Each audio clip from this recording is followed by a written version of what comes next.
Hello, hello. Welcome everyone. I hope you're good. We are live.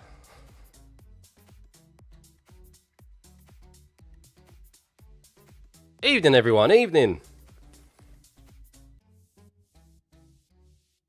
We have green light, pit exit open, as drivers are making their way round to their grid slots, so hope you are well. Hello, hello. Not long to go here until the sprint race for the United States Grand Prix. The 2 of 3 races that are held in the United States now is going to be not long to get underway. So welcome everyone. Did I hear that Leclerc might be disqualified from the race for being too light? No, I have not. I've not heard that. Hey, so champ, big fan watching from Afghanistan. Wow, all the way from the Middle East. Welcome, buddy. Max, Super Max. Yeah, well, he can potentially win it today. Of course, he's starting on pole position. It's going to be a very interesting start to this sprint race. Of course, it's quite a difficult place to start from pole position, with the nature of the first corner as well. And while you are starting on the grippier side, it is a corner. It is a very unique corner, of course. Lots of room, lots of space. But we know that the inside line holds all of the power. And really, as Lando should have done last season, he will probably look to cover off Lando as quick as possible, as long as Lando doesn't get the best of starts. So yeah, it's going to be interesting. Lando's going to be thinking, of course, about attacking Max as quick as he can and try and get ahead of him, so that he has that all-important clean air, and all importantly, puts a position between him and his teammate Oscar Piastri, who has been off the pace thus far. I know it's only been Friday. Now, Oscar is a bit more of a slow burner into weekends. He gets quicker as the weekend goes on. Fridays are never really the strongest for him. There's plenty of work to do for him. So, formation lap already? No, not formation lap. No, just the reconnaissance laps. So, only a single reconnaissance lap for the drivers here, it seems. And I think everything will be okay. Evening, Matt. Good to see you. What is the pink head padding? So I think the pink head padding is the relation. So there's certain types of material that they must use within the helmets. I think it's within the helmets. So yeah, it's either in the helmets or the headrest of the car. I don't know what the difference between them is. Maybe it's something I should research and look at. But yeah, sometimes you get blue as well. But I imagine it's probably to do with the stiffness or softness of them, depending on which track they're at. So 42 degrees, yes, 42 degrees track temperature. The wind, something that I'd missed yesterday, guys, and potentially played a factor in the small margins between Lando and Verstappen yesterday, was the wind. It was quite peaky yesterday. It was moving from around 20 kilometers an hour. Look at that now. It's just dropped down to 8 kilometers an hour. So you can hit, and it is genuinely a factor. You can hit a corner of this track at just the wrong time. The driver ahead of you may end up getting a big gust of wind, which unsettles the car into one of these corners, and then it disappears and the wind speed drops as you approach that exact same corner, and you don't have the instability of the car that wind has just provided the driver in front. So that, when the margins are so small, can play a factor, as we have seen with these cars be so temperamental to the aero, the dirty air in particular. So they're so efficient now, running in clean air, that when they get caught in dirty air, and of course when they get pockets of wind, gusts of wind, it can really unsettle the car. So yeah, that's something that maybe played a factor yesterday. I'm not saying it is. I didn't hear from any particular driver that said it did affect them, but no doubt it probably did at some areas of the areas of the track. So that's something to keep an eye on today, of course. How am I feeling? I'm feeling good. Yeah, as I said, still got this niggly cough, this pathetic cough. But other than that, I'm all good. I think this circuit suits the McLaren car chassis and aero package. That's my prediction. My prediction was I didn't think Max would get pole position. Of course, it's small margins still, but ultimately Max is on pole. The race is going to be something different. Andrea Stella did say in the race, in the interviews afterwards, that as I've been reiterating, that the past 3 race weekends we've been at tracks where tyre degradation hasn't been an issue. They do expect... My mic's gone bad. Oh, sorry. Hang on.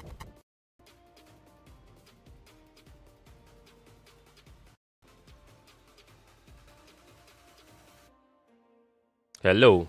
We're back. Is that all good? It went all robotic. I am Mr. Roboto. There you go. Plug it in and out again. Don't know what happened there. Sorry, guys. Just let me know if it does go again. What was I saying? I've lost my train of thought now. I was saying, yes, Andrea Stella. So Andrea Stella did reiterate that, as I've been stating as well, that the past 3 race weekends, we have been at tracks where tyre degradation, even temperatures haven't been an issue. There's been really no management required. Whereas here at Circuit Americas, they fully expect there to be management, even in the sprint race. And we have seen that even on medium tyres, where tyres, because they're going full speed, of course, for a full stint, there's no tyre management to an extent. Some people suffer more than others, and that's going to be interesting to see if Max will be able to hold off the McLarens, if he is able to stay ahead when it comes to the tyre deck, because that's something, while the Red Bull has evidently made improvements and catching the McLaren, it's still there's still that question mark around the tyre management. So we will see. Pink pattern is for the heat. Oh, question. Very well done for answering that question. So my prediction is actually. So I think my prediction is that I've got 2. I'm kind of thinking. I think Lando might get a good start, and he might shove it up the inside of Max. But I'm more of the... I think my prediction is more so that Max is going to lead into the first corner. I think it's going to be maybe a bit of an uneventful start at the front. And then as the race progresses, it'll be Verstappen, Norris and Piastri pulling away from the rest of the field. And then, as I said, that question mark's going to be answered on whether or not Max can hold off the McLarens with those tyres. That's going to be the real interesting one. So, what are recon laps? Recon laps are just where they come out the pit lane. They do a couple of practice laps just to see how the car is. Make sure everything's all running correctly, and then they line up on the grid. So that's what's happened. So I can now remove that because they're lined up on the grid, ready to go in 20 minutes' time. Shove it up the inside of Max. Didn't sound great, mate. So we'll see. 1, 2, 3. DNF. Hulkenberg takes it. Yeah, I mean, there's so many different variables. There's so many things that could happen into turn 1. It's such a unique corner because of the angle of the corner, because of how it rises up as well. And as we know as well, with the ahead of the apex rule, the inside car basically has all of the power. So yeah, we're going to see. And I think for Lando, the only thing for him to do is to be aggressive. He has to be aggressive. He can't think about trying just to cover off Oscar. He has to try and get ahead of Verstappen and try and get that inside line because that matters. Of course, we have seen the switchbacks before as well, so Oscar will be thinking about positioning himself to do the switchback like Leclerc did. But I think if you're Lando, you just have to go for it. There's no... you can't be thinking about, I'm just going to slot in behind Max, because then you could leave yourself to set. There's so much room up there. There's so many different lines that can be taken. Yeah, I mean, we could see the McLarens go side by side, down through turn 2 into the S's. That could be... I mean, imagine we see them go side by side into the S's and then neither one of them yields and they make contact and one of them spins off into the barrier. Oh, I mean, clip that up if it does happen. But yeah, it's going to be close. It's going to be interesting. It's going to be close. It's definitely going to be close. So, voice sounded better. Just don't get too excited and have a coughing fit. I'll try, Els. I'll try. I've tried to look after my voice today. So, Circuit Americas has the most satisfying corners. It is a very nice track. Yes, it's a very technical track as well. I think it's very underrated. So, yeah, hopefully it provides us with a decent race. A decent enough sprint race. But more importantly, a decent race tomorrow. So here's something that really annoyed me just before I went live, guys, and I need to vent. And it is F1 related. I was just watching the run-up to the start of the sprint race from Sky F1, and Martin Brundle came out and said he knows. He said, this is exact. I'm paraphrasing. I think these are the exact words. I'm trying to remember exactly what he said, but it was along the lines of, "It is my business to know what is happening in F1, and I do know what the repercussions are for McLaren with Lando Norris. But it's not my business to tell you all. And it may have an effect later on in Vegas, or it may not." I'm sorry, Martin. Last I checked, you as a pundit / journalist for Sky Sports and a commentator, it is your job to inform us as the viewer some of the information that is essential to our viewing experience. And a repercussion for one of the championship contenders, I think, that can affect the overall battle for the championship, I think is relevant information that we should bloody well know. So don't keep that insider knowledge bullshit in your back pocket. No, to try and keep you maintain relationships with McLaren. No, if you find out some information like that, I think you bloody well should tell us. I mean, utterly ridiculous. You cannot dangle that carrot. You cannot dangle that carrot right in front of us. You can't. And I just think it's, yeah. It really rolled me up, that did. It really rolled me up. Like, even if you may have had a conversation off the record. If you've had a conversation off the record, that's fair enough. But don't come out and say, "Oh, you know exactly what those repercussions are because, I'm privy to inside information because of my relationships." Well, then bloody well tell us. It really pissed me off. I'm sorry. It really did. I just don't think that's correct, to be honest with you. I don't think that's correct. So, David Coulthard isn't that hush hush bro, speaks his mind. Well, to be honest, I went to a lunch, actually, in my time off in the last 2 weeks. I forgot to tell you guys. I went to a lunch with David Coulthard. It wasn't a one-on-one lunch. It was like a number of companies. A company that I work for invited me, and they knew I was a big F1 fan. And it was like a lunch and a talk presented by David Coulthard, basically. And I'm not going to lie to you, I was disappointed. He spent 30 minutes at most talking, and I would say for a lot of that, he spoke more about his ex-wife than he did about F1. Yeah, and he didn't even stay to do a Q&A afterwards as well. Whereas others had other people who do the same sort of thing. They stick around for a Q&A, they tell their stories, and they do a Q&A afterwards. So I was very disappointed in David Coulthard, to be honest with you. So, yeah. He shouldn't have said anything if he needs to keep his source confidential. Yeah, exactly. He shouldn't have said anything. If he has a source and it's an off-the-record chat as well, then he shouldn't say anything at all. I just don't think with how it's such a big talking point, don't go, "Well, I know and you." It's basically going, "I know and you all don't." Suck it up. I think that's just, yeah, terrible. Sounds like an interesting lunch. It wasn't, unfortunately. The company was brilliant. The guys that I went with were top-notch, and I'd glad to be doing business with them, and happily would do more sort of things with them, more drinks and that, and more events. But yeah, that one in particular, I was very much disappointed in with DC. DC just turned up for the cash. It seemed like it. Yeah, it did seem like it. So the very little that he did speak about F1 was interesting, but yeah, he got sidetracked too much, and it was just like, you're only going to be around for that short amount of time. So yeah, a bit disappointing in that regard from him personally. But yeah, the event itself, other than that, was really good. So, do I think Max can catch up with the points, Ram? It's a tall order. We've mentioned this before.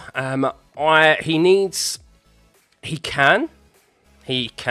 However, will he? It's unlikely. The reason why it's unlikely is because it's outside of his control. Ultimately, he needs there to be a crash between the two McLaren drivers to ensure that he's able to make up a large deficit with such few races remaining. And that's not out of the realms of possibility, but because it's outside of his control, that's why it's unlikely. If it was inside of his control and he was, let's say, within the points distance, let's say he was within 25 points, just like Lando is, then you would say, yes, it's probably likely because it's within his control. He can go out there, win every race, and focus on just like beating Piastri and Norris every single race, and he could cut down that deficit with 63 points, I think it is, remaining to Oscar Piastri with 6 race weekends remaining. It's a very, very big tall order for him because it's outside of his control. He's relying on things happening between the two McLaren drivers. So. Tell Martin that we'll release Alex on the condition of him telling us what he knows about these repercussions. What are the lines in the straight part? So the lines are the DRS zones. And actually, you have just reminded me there that I need to turn on the DRS indicators. So we have the slightly greyed out areas there, which are the DRS zones. There's 2 here, 1 down the back straight and 1 down the start-finish straight. We do see the majority of the overtakes done at those 2 sectors, 2 sections of the track, down into turn 12 and up into turn 1. Sometimes the great thing about turn 1 as well, as I've said, because it's a very wide corner and multiple lines can be done there, we do see lots of good wheel-to-wheel racing, some good moves, and a lot of lockups as well down into turn 1. But we do also see overtakes down, in particular, to turn 15. I know, Mila.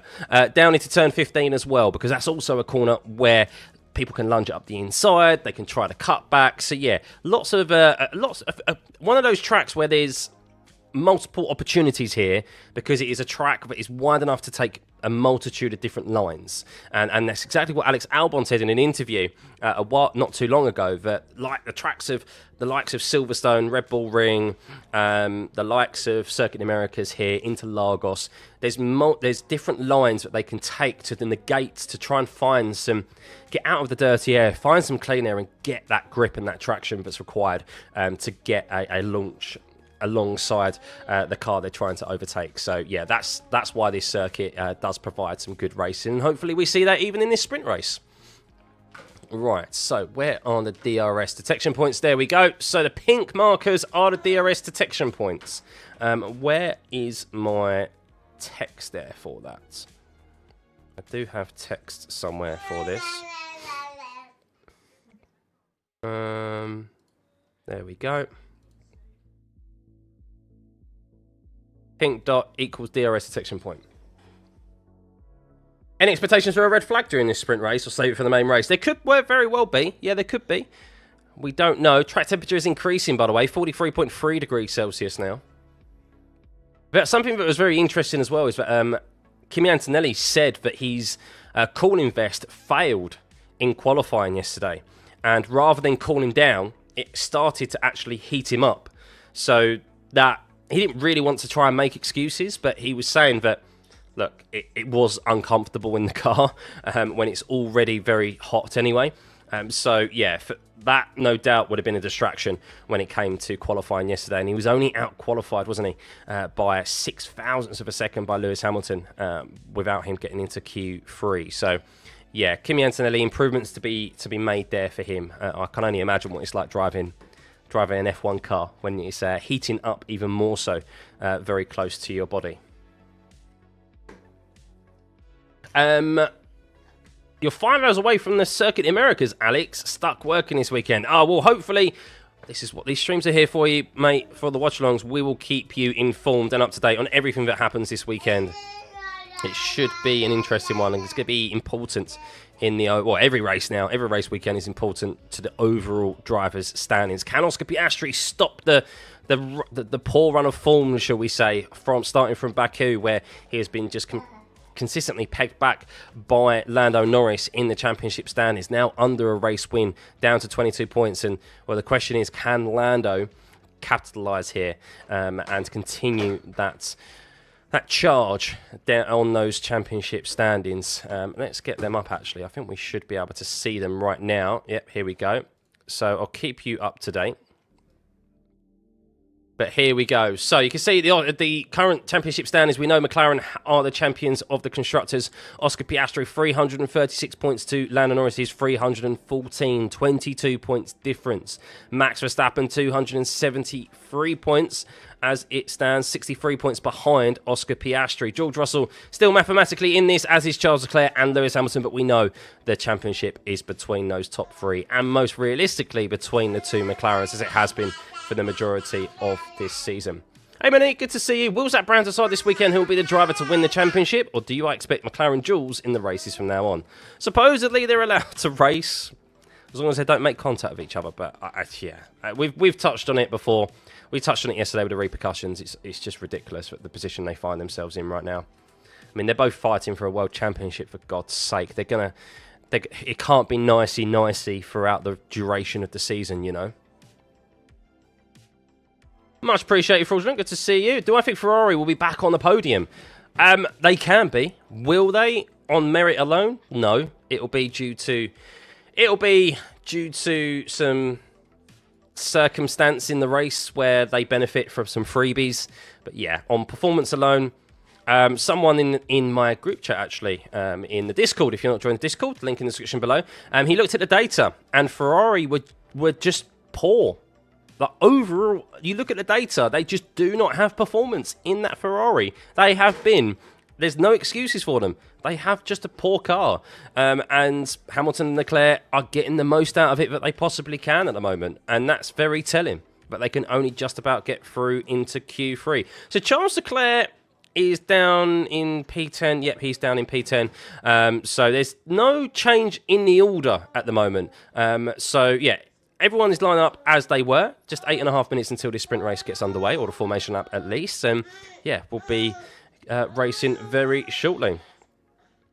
Do I think Lewis will get a podium this season? As I just mentioned, Ferrari as a whole probably won't. Lando seems to have discovered some confidence. I think his mental game has strengthened enormously over the season. That was the missing piece, and he starts. True. Also, it can be a factor of these tracks maybe recently that we've gone to, Lando just is more confident at. Baku, of course, was a poor performance overall from McLaren. We saw Monza. He was good there last year. It was good there this year as well. Then Singapore was a strong track for him, as we know, last year. McLaren, of course, outperformed by Red Bull and Mercedes, which I don't think many people expected. This is a strong track for him. He ended the season well last year, Norris. He was the stronger driver out of the two. So is it a case of Oscar Piastri, with the fact that he's leading the championship and he knows in the back of his mind, the approach mentality-wise, Lando, it's been discussed. Lando has obviously a lot to lose. He wants to keep the pressure on and he wants to keep chipping away at the gap to his teammate.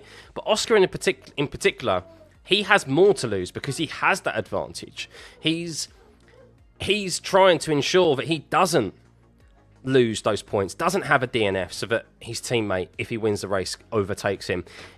When you're driving with more to lose, that's when it's very difficult to try and get the best out of your performance, and a slight bit of hesitancy here and there means that he's not quite at 100%. He may be driving at 90% while Lando's driving even more so, and especially with maybe heading into tracks that Oscar might not be as comfortable at as, say, what Lando is. All these different things happening at the same time could be while we're seeing what we're seeing at the moment. But that's not to say that Oscar Piastri might not go and win tomorrow and qualify and pole and win from lights out to checkered flag.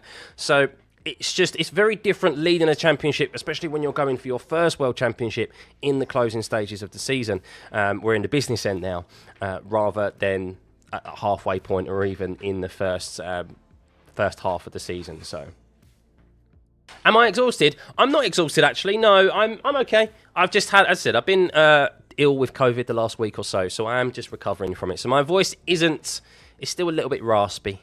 I've still got a little bit of a niggly cough, but I'm good. I'm good though. Thank you for worrying and asking.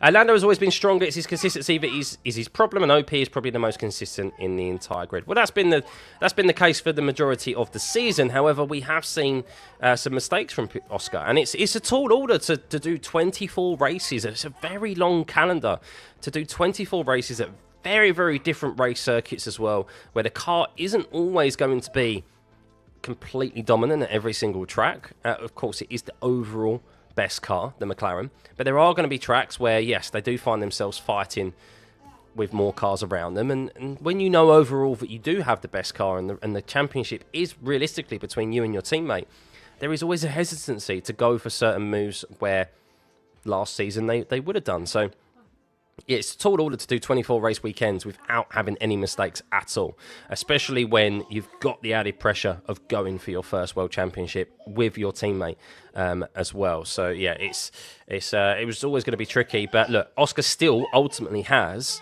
22 points over his championship contender, Lando Norris. It is still very much within his control.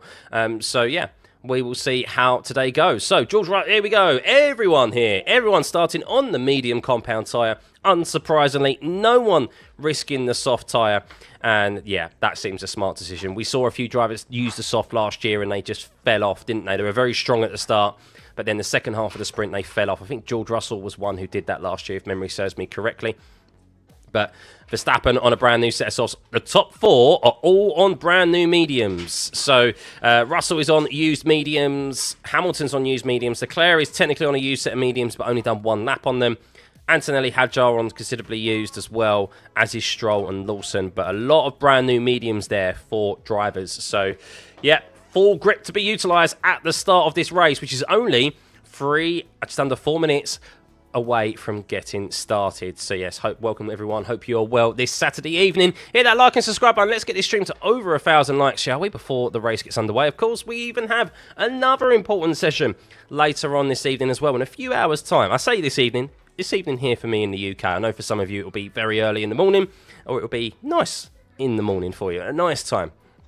But we have qualifying for the main race where drivers will be able to change their setups. That's the nature of the sprint races this year, is that teams are able to gather data as only the top 8 can score points in the sprint race. So for many of these drivers, it is a glorified practice session for them. It is almost the practice of the first stint, maybe, for tomorrow's race. And they are able to then gather that data and change their setups between now and qualifying later on, which does provide us, it's a good format, I think, for this season, because it has provided a change-up in the qualifying order, for the most part, when it comes to the Saturday qualifyings for the main race, because we don't then just get a preview of what is going to occur on the Sunday. So, yeah. No, Roseald, I saw that, mate. You don't need to keep spamming the same message, mate. Williams could mess things up at the start of the race. There's many people who could mess things up at the start of the race. We've seen plenty of front wings lost here in this circuit. It's that first corner is very tricky. We see sometimes 4 wide going up into turn 1. So with how wide these cars are and with how lack of visibility that they have in the widest F1 cars in history,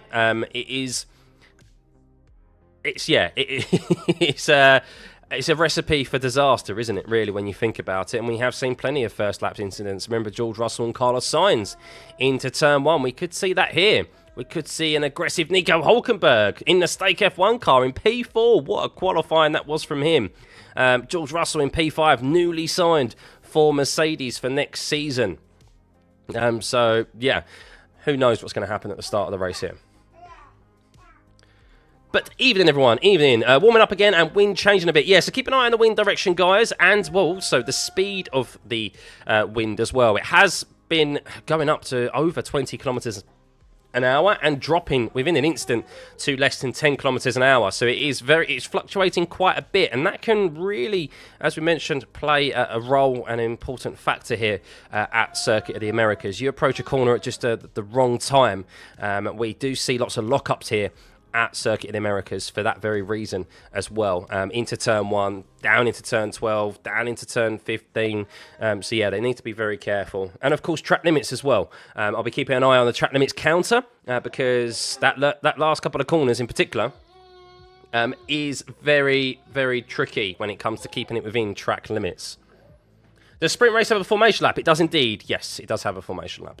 Russell comes and makes Piastri, Lando and Max all crash on the first turn. He doesn't receive penalties and wins the race. You guys with your predictions, your crazy predictions, absolutely love it. So, Max Verstappen, let's end the poll, shall we? Unsurprisingly, Max Verstappen is your overwhelming favourite to win this race today. 70% think Max Verstappen will win on pole position. Lando Norris is 14%, Oscar Piastri 9%, and Hülkenberg 7%. Imagine the scenes Nico Hülkenberg wins today. Unreal. I'll tell you what, I mean, that Stake F1 car, bearing in mind, that is there on merit. That's not a fluke. That Stake F1 car and Nico Hülkenberg are at 1 here this weekend. So he is there on merit, and George Russell is going to be fighting that stake F1 car for a position, a relative position for P4. So let's see how it goes. If Max gets his 5th, you will laugh. I think many people will as well. They'll laugh mostly in the faces of McLaren, Zach Brown, Andrea Stella, Norris and Piastri, with everything that has gone on this season with papaya rules and so forth. But I guess ultimately, overall, it is the constructors that matters most to McLaren. I think that's been a clear indication from the start of this season. It was a clear indication last season as well. And to the sponsors, that's what matters, is the constructors.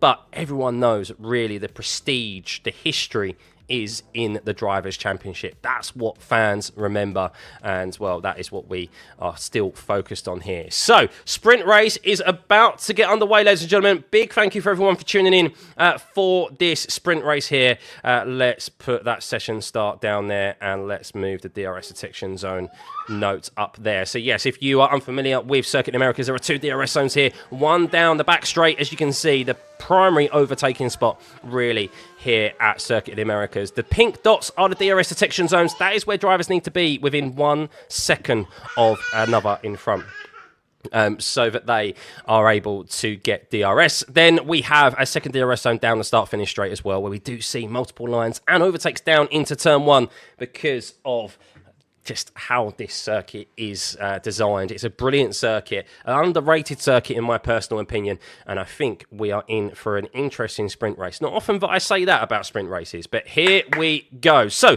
on your grid for today in this sprint race is Max Verstappen on pole position, Lando Norris in P2, with Oscar Piastri in P3. Nico Hülkenberg lines up on the second row alongside Oscar Piastri in P4. He is there on pure merit, as we just mentioned, so keep an eye on Hülkenberg today. I think everyone will be cheering for him in this sprint race, no matter what your affiliation is. George Russell in P5, and Fernando Alonso is in P6 with Carlos Sainz in 7th. Lewis Hamilton, in a very slow and sluggish Ferrari here this weekend, is starting on 5-lap-old mediums in P8. Alex Albon is in P9, Charles Leclerc in P10. Remember, in the sprint race format, there is only 8 positions where you can score points. A single point separating each finishing position. So P1 gets 8, P2 gets 7, etc., all the way down. Antonelli is in P11, Isaac Hadjar is 12th, Pierre Gasly is in 13th, Stroll is in 14th, Liam Lawson is in 15th, with Behrman in 16th, Colapinto is in 17th, Sonoda is in 18th, Esteban Ocon is in 19th, and Gabriel Bortoletto is in 20th. And there we go, guys. That is it for this starting grid. We are moments away from our United States GP sprint race getting underway. Max Verstappen lines up there. Hello. Max Verstappen lines up at the front of the grid. What is going to occur here? It is a very hot circuit in the Americas, 43.7 degrees track temperature at the moment, air temperature of 29.5. How are these medium tyres going to fare? We are going to get a few questions answered that we have been wondering in the last few races, where there has been very little to no tyre degradation or tyre management at all in relation to the abrasiveness of the circuit and in relation to thermal degradation as well. So let's see how Max Verstappen fares at the start. But it is all about that run up the hill into turn 1. Who will lead coming out of turn 1? We have seen many incidents in the past. We saw Max Verstappen shove it up the inside of Lando Norris last season. But roles reversed this time around. Will Lando Norris be able to do the same on Max Verstappen? That is what he is going to be hoping for. They are lined up on the grid. It's green light, away we go! Who has got a decent start here as they make their way up the hill into turn 1? I think Lando Norris might have bogged down slightly as he's lost the position to Oscar Piastri, but can he regain it into turn 1? I'm not entirely sure, as there's a contact between Norris and Piastri as Norris is dropping down the field. Nico Hülkenberg, I think, has made a collision with Lando Norris at the start of this race. Verstappen leads Piastri and McLaren. I think there's contact between both of them, and it's an amazing start from Max Verstappen. It is Oscar Piastri and Lando Norris. Oh no, Lando cuts back in on. Was it Lando or Oscar? I don't know. Someone's lost a tyre. McLaren, Lando Norris is out of this race. One of his tyres, that is a picture. One of his tyres is rolling down the hill. And I think it is actually Lando Norris who has, with a safety car here, has caused that incident. Oh my goodness. Oh my goodness. I'll wait to see what has happened at the start of this race. But both McLarens are out of this sprint race, ladies and gentlemen. Oh my goodness. Nico Hulkenberg is going to be out as well. He's lost his front wing. I'm waiting to see the replay. But on first inspection, what happens is that Lando bogs down at the start. Max covers him off. Oscar gets alongside. Lando tries to do the cut back on Oscar, I believe. And by doing so, he makes contact with Nico Hulkenberg, and he catches his teammate because of the contact with Hulkenberg. His suspension has gone. Lando Norris, he's lost a tyre, and Piastri is gone as well. Oh my goodness, what a start to this sprint race. And I guess the only thing here that is, well, that's going to be 8 points advantage for Max Verstappen and Oscar Piastri and Lando Norris. But I guess for Lando, the only positive here is that he will not be losing any ground to his teammate. If you're going to go out, take your teammate with you. But papaya rules, what repercussions will there be for that, I wonder? What repercussions will there be for that? But we said, will there be carnage? Those of you who were winning it were predicting that there would be collisions between the McLarens into turn one. Well, you have got your wish, because wow. But in all of that, can we just feel sorry for Nico Hulkenberg? Can we just feel sorry for Nico Hulkenberg? Because what a qualifying yesterday, and now he's going to be at the back of this grid, and he is going again, so well done, Nico Hulkenberg. Hopefully he'll be going again, but he lost his front wing. So I'm watching the race restart here, and Lando did indeed bog down. Max got a brilliant start, instantly covered off Lando Norris, and well, Oscar Piastri went straight. No, it's Oscar. It's Oscar. Oh, no, it's Oscar's mistake. I thought it was Lando. Oh, so Lando perfectly covered off Oscar, and well, do you know what? To be fair, that is just a turn one incident if I've ever seen one. So what Oscar doesn't know is that he's actually free wide. He doesn't know that Fernando Alonso has shoved it up the inside of Nico Hulkenberg. Hulkenberg has to leave the room, and oh, I mean, it's a very aggressive cutback, to be fair, from Oscar. I need to see it again. Actually, I think it's all on Oscar. I'm looking this back now. I think Oscar's made a very aggressive cutback there. It just hasn't. He's thinking about trying to get a line on his teammate. He's not thinking about everyone behind. Yeah, it's a very aggressive cutback for Oscar Piastri. But it's Fernando Alonso is doing his own race. He shoves it up the inside of Nico Hulkenberg up into turn one. And well, Hulkenberg cannot predict that Oscar Piastri is going to be cutting back so aggressively into that corner. And Lando almost gets away with it.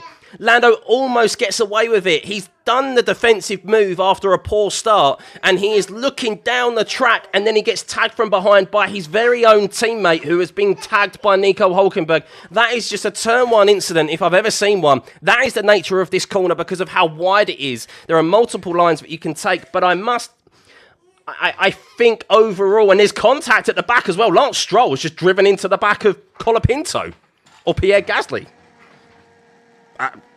There's so much contact happening at the start of this race. Oh my goodness. But I don't know when the safety car is going to come in. But if you are just tuning in, Fernando Alonso is out of this race as well. Oscar Piastri and Lando Norris. But I want to see the onboard again. I want to see another shot again of Oscar Piastri. But I get he's thinking more so about getting the cut back on Lando, which was there. It was there, but it was quite aggressive because of the nature of this first corner. You know that people are going to be shoving up the inside there, and there's nowhere for Nico Hulkenberg to go, who, of course, has Fernando Alonso up his inside. So when you watch it back, guys, it is the best way to describe it. It is an absolute cluster. It's an absolute cluster. I don't think you can blame Nico Hulkenberg for it because he's having his own fight. He hasn't outbraked himself. It is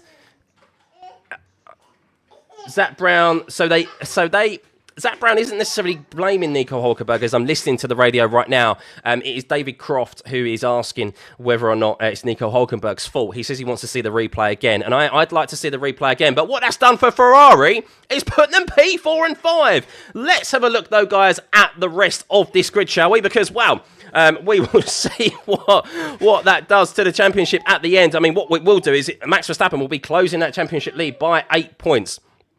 But Max Verstappen leads P1. So hang on, there's a replay here from Yuki Tsunoda, who was right behind the action. And what happened with Yuki Tsunoda? Oh my goodness, what is Yuki doing? Yuki, what did you do?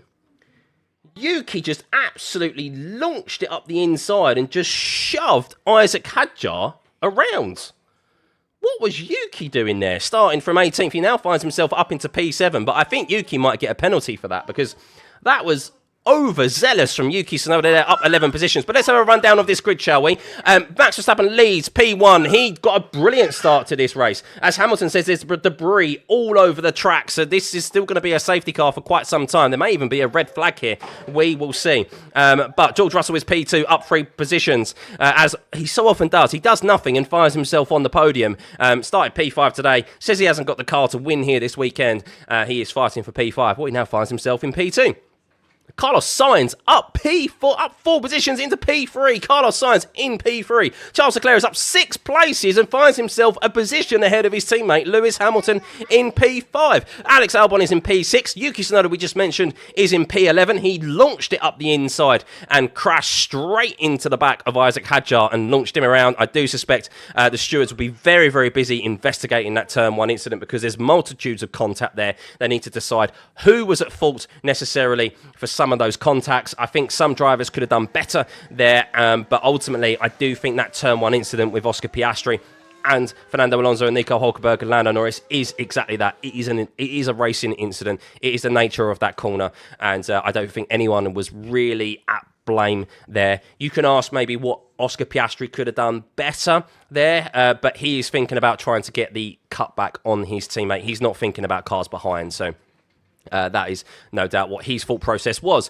Ollie Behrman is up 8 positions into P8. Oh my goodness, up from 16th place into P8. Pierre Gasly is P9 at the moment, with Kimi Antonelli only up after all of that. Kimi Antonelli is only at 1 place in P10. Liam Lawson is up 4 places into P11. Ocon is up 7 places into P12, as is Bortoletto up 7 places into P13. Lance Stroll, who made that car contact into Pierre Gasly, finds himself in P14. Nico Hulkenberg, the biggest loser, well, not the biggest loser, but one of the biggest loser. He was at P4, and well, through no fault of his own, he now finds himself down in 15th after losing a front wing. Isaac Hadjar turned around by Yuki Tsunoda, his former teammate, in P16 now, unfortunately for him, and Colapinto is down in 17th with Piastri, Alonso and Norris are out of this race. So, wow.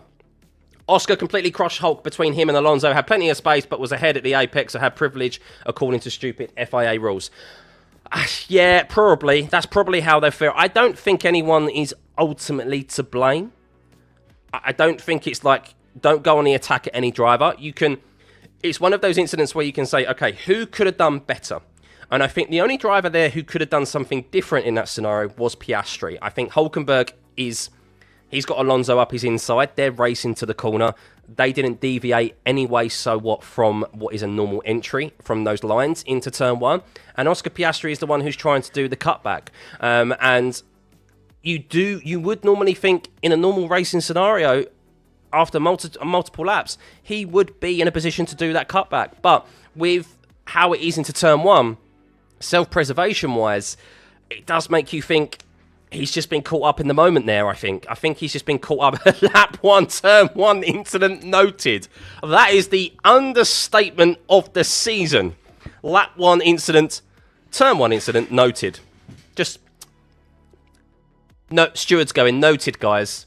Right, so I'm watching the replay again here. So, let's see. Oscar Piastri. Could he have, what was his exact line? Oh, yeah, that's all on Oscar. That's a very aggressive cutback from Oscar. I mean, that's quite wishful thinking, really, from Oscar. Now I've seen it again. it feels like the more I see it, the more aggressive that cutback gets. The more aggressive that cut. Oh my God, Charles Leclerc, you absolute madman. Charles Leclerc just floored it in between his teammate, a slow-moving Oscar Piastri and Fernando Alonso, and he could have caused a massive collision between his teammate Alonso and oh my goodness. As Nico Hulkenberg says, massive sandwich. I don't know if I have damage. Definitely need a new front wing. The rest you don't know. Yeah, real shame for Nico Hulkenberg. That is I get Oscar's thinking. I get his thought process. His thought process is, I've just seen Lando launch up the inside. I'm going to do the cutback. And the attempt was there.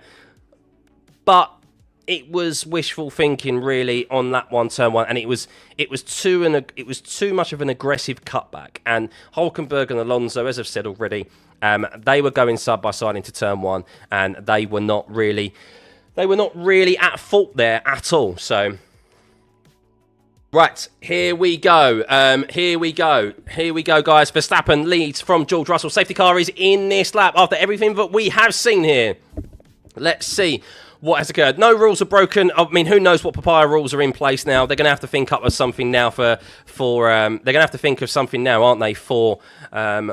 But Max Verstappen has gone, and he's gone quite early, really, there. I thought he might be catching the actual safety car before the safety car even enters the pit lane. But we are racing again here. We have 5 laps under the safety car, and we are go. 14 laps remaining of this US Grand Prix sprint race. It is Max Verstappen leading from George Russell, from Carlos Sainz in P3, and Charles Leclerc and Lewis Hamilton in 4th and 5th as they make their way through turn 1 here. And thankfully, there has been no incident as they make their way down through the first sector, racing for the first time. And well, Max Verstappen, can he maximise here? No pun intended. Can he maximise this result and gain 8 points, an all-important 8 points over Oscar Piastri? You're not going to get this opportunity maybe too many times between now and the end of the season. Of course, he'll be thinking that Max Verstappen, why couldn't this have happened in the race tomorrow? Why is this a sprint race and not a full race when there's 25 points on offer and not just 8? But Piastri and Norris will be sitting there while they are out of this race. They are not losing any points to one another as it currently stands.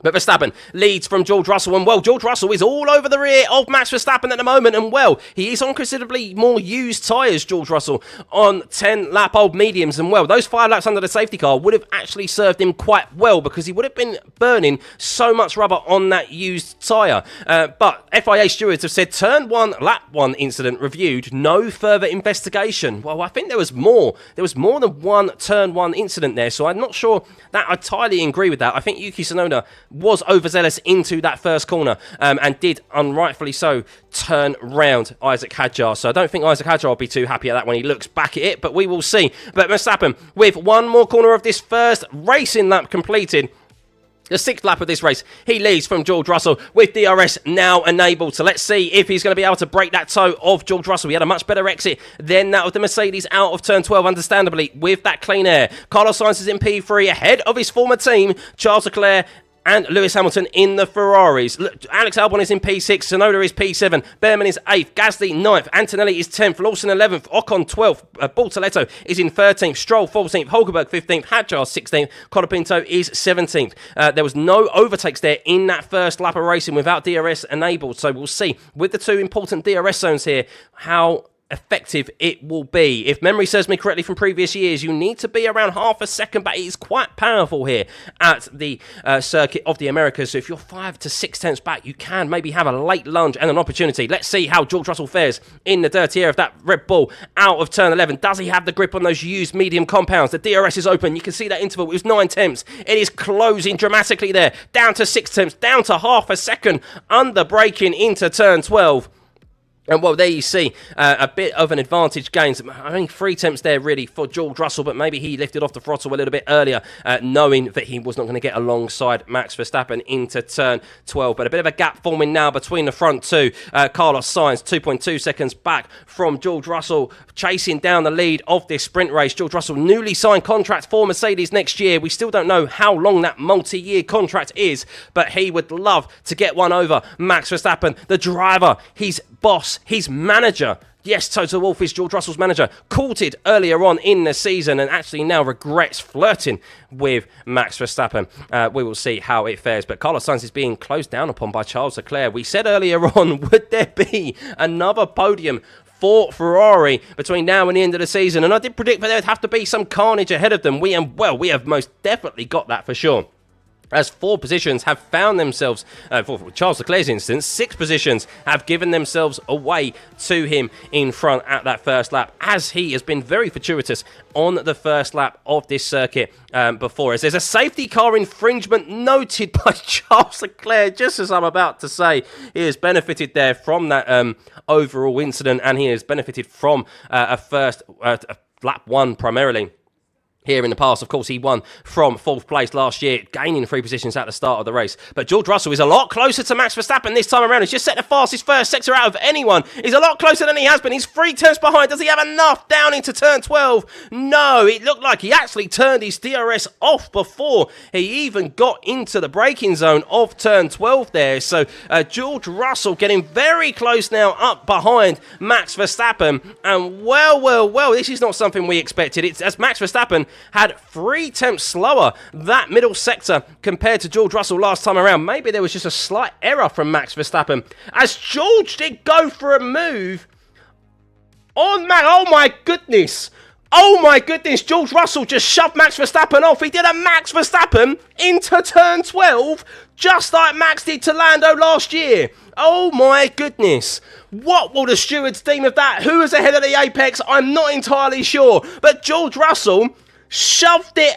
I think George is ahead. I think Max might have to relinquish his position to George Russell. And no doubt George will probably on the radio demanding Max gives that position up. Because as the ahead of the apex rules dictate, he needs to stay on track, which is what George Russell did, I believe, and Max left the track. We will see what happens. There's 11 laps left in this race.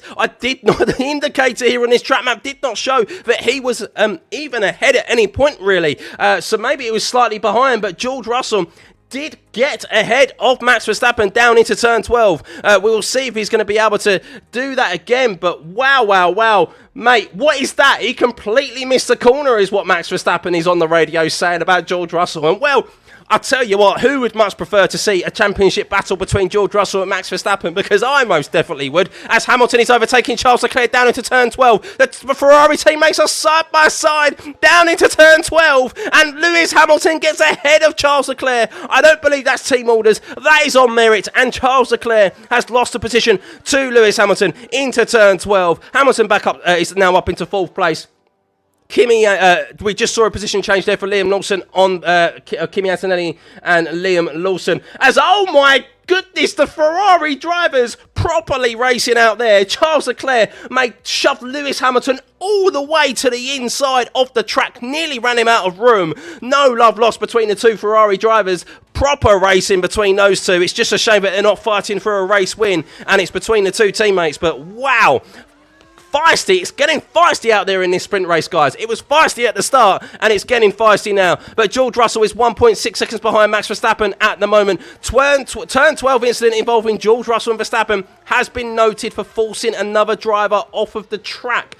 We'll see whether or not George Russell did force Max Verstappen off of the track. I'm not sure if he left the track to gain an advantage or not, George. I think he stayed on the track and was actually ahead at the apex, but we will see whether he was able to do that or not. Need to see another different angle to see where George Russell's positioning of his car was, but maybe George just knew that was his only opportunity at Max Verstappen, knowing that he has 5 lap older tyres than that of the Red Bull driver, who is looking to try and close. No further investigation deemed necessary for George Russell and Max Verstappen for forcing another driver off the track.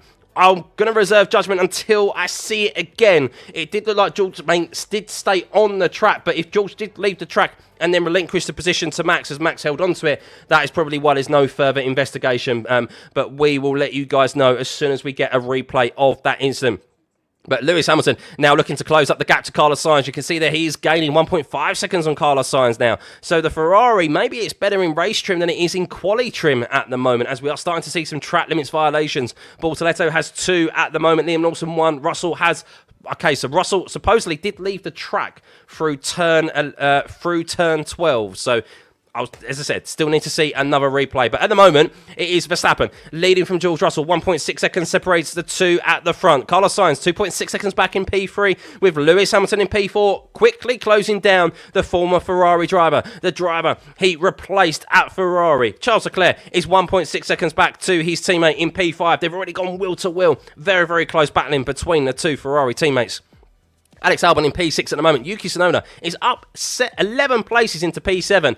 I'm still surprised Yuki hasn't received a penalty for that Turn 1 incident. I think that's a bit of an oversight by the stewards, but of course there was so much that happened in that Turn 1 with that incident with Oscar Piastri, Lando Norris. As Verstappen is saying, the ride is completely effed on the rear, or completely S on the rear. That is what Max Verstappen is reporting, but with 5-lap fresher tyres than George Russell, he is still ever so slightly pulling out a gap on his rival. I was going to say teammate there, maybe in the future, but rival in George Russell.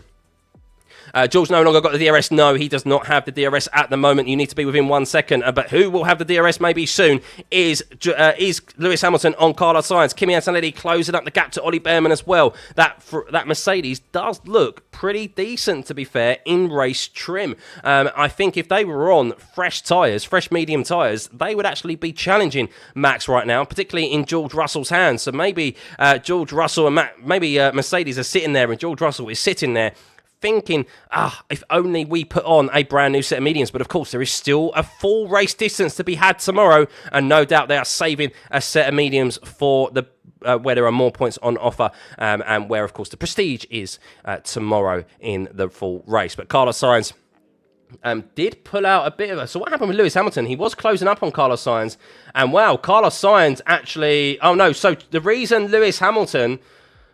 the reason Lewis Hamilton caught up to the back of Charles Leclerc is he made a big mistake. He had a big moment through the S's, and that's why Lewis was able to catch up to the rear of Charles, and then he was a victim of that overtake by his teammate down into Turn 12. But Lewis Hamilton, now he's caught the dirty air of Carlos Sainz. He just can't seem to gain any time as it currently stands, as Liam Lawson made a very good move on Pierre Gasly. It was down into Turn 12 earlier on. So we are seeing some overtakes here at Circuit of the Americas, but there are track limits violations being picked up here. Bortoletto has 2, Lawson has 2, and George Russell now has 2 as well. So the wind speed at the moment is 13.3 kilometers an hour. That does play a factor here, of course, especially when they're at the higher elevation of this track, as Hadjar is overtaken by... Hadjar and Nico Hulkenberg going side by side here as they head down into Turn 12. Hadjar overtaking Nico Hulkenberg, and unfortunately for Nico Hulkenberg, unless he can get the position back from Isaac Hadjar as they head into Turn 13... we will see. Oh, they're side by side still. Isaac Hadjar and Nico Hulkenberg. Great race in between these two. It's just a shame that Nico Hulkenberg isn't fighting Isaac Hadjar, or fighting for a position up front, as Lance Stroll is side by side with Gabriel Bortoletto there, as Stroll gets past Bortoletto into P13, and Hadjar holds onto that position from Nico Hulkenberg. But yes, Hulkenberg, a victim of that cutback from Oscar Piastri into Turn 1 at the start of this race. He now finds himself down in 16th rather than fighting for a podium position. Franco Colapinto has made a pit stop somewhere. It says he's on 0 medium tyres. I think that's a data issue there, as he's at the back of the field. But what do I think most about the McLaren crash? Who's at fault? We'll have a look back at it. But yes, the fault does lay fully with Oscar Piastri. He is the one who has made the cutback, but it was a legitimate racing move, but it was a bit of an overzealous one, considering it was lap 1, Turn 1, really. And of course, he should have been a bit more wary of the cars coming in behind him. So, and of course, he has paid the ultimate price, but taken his teammate out in the same fell swoop.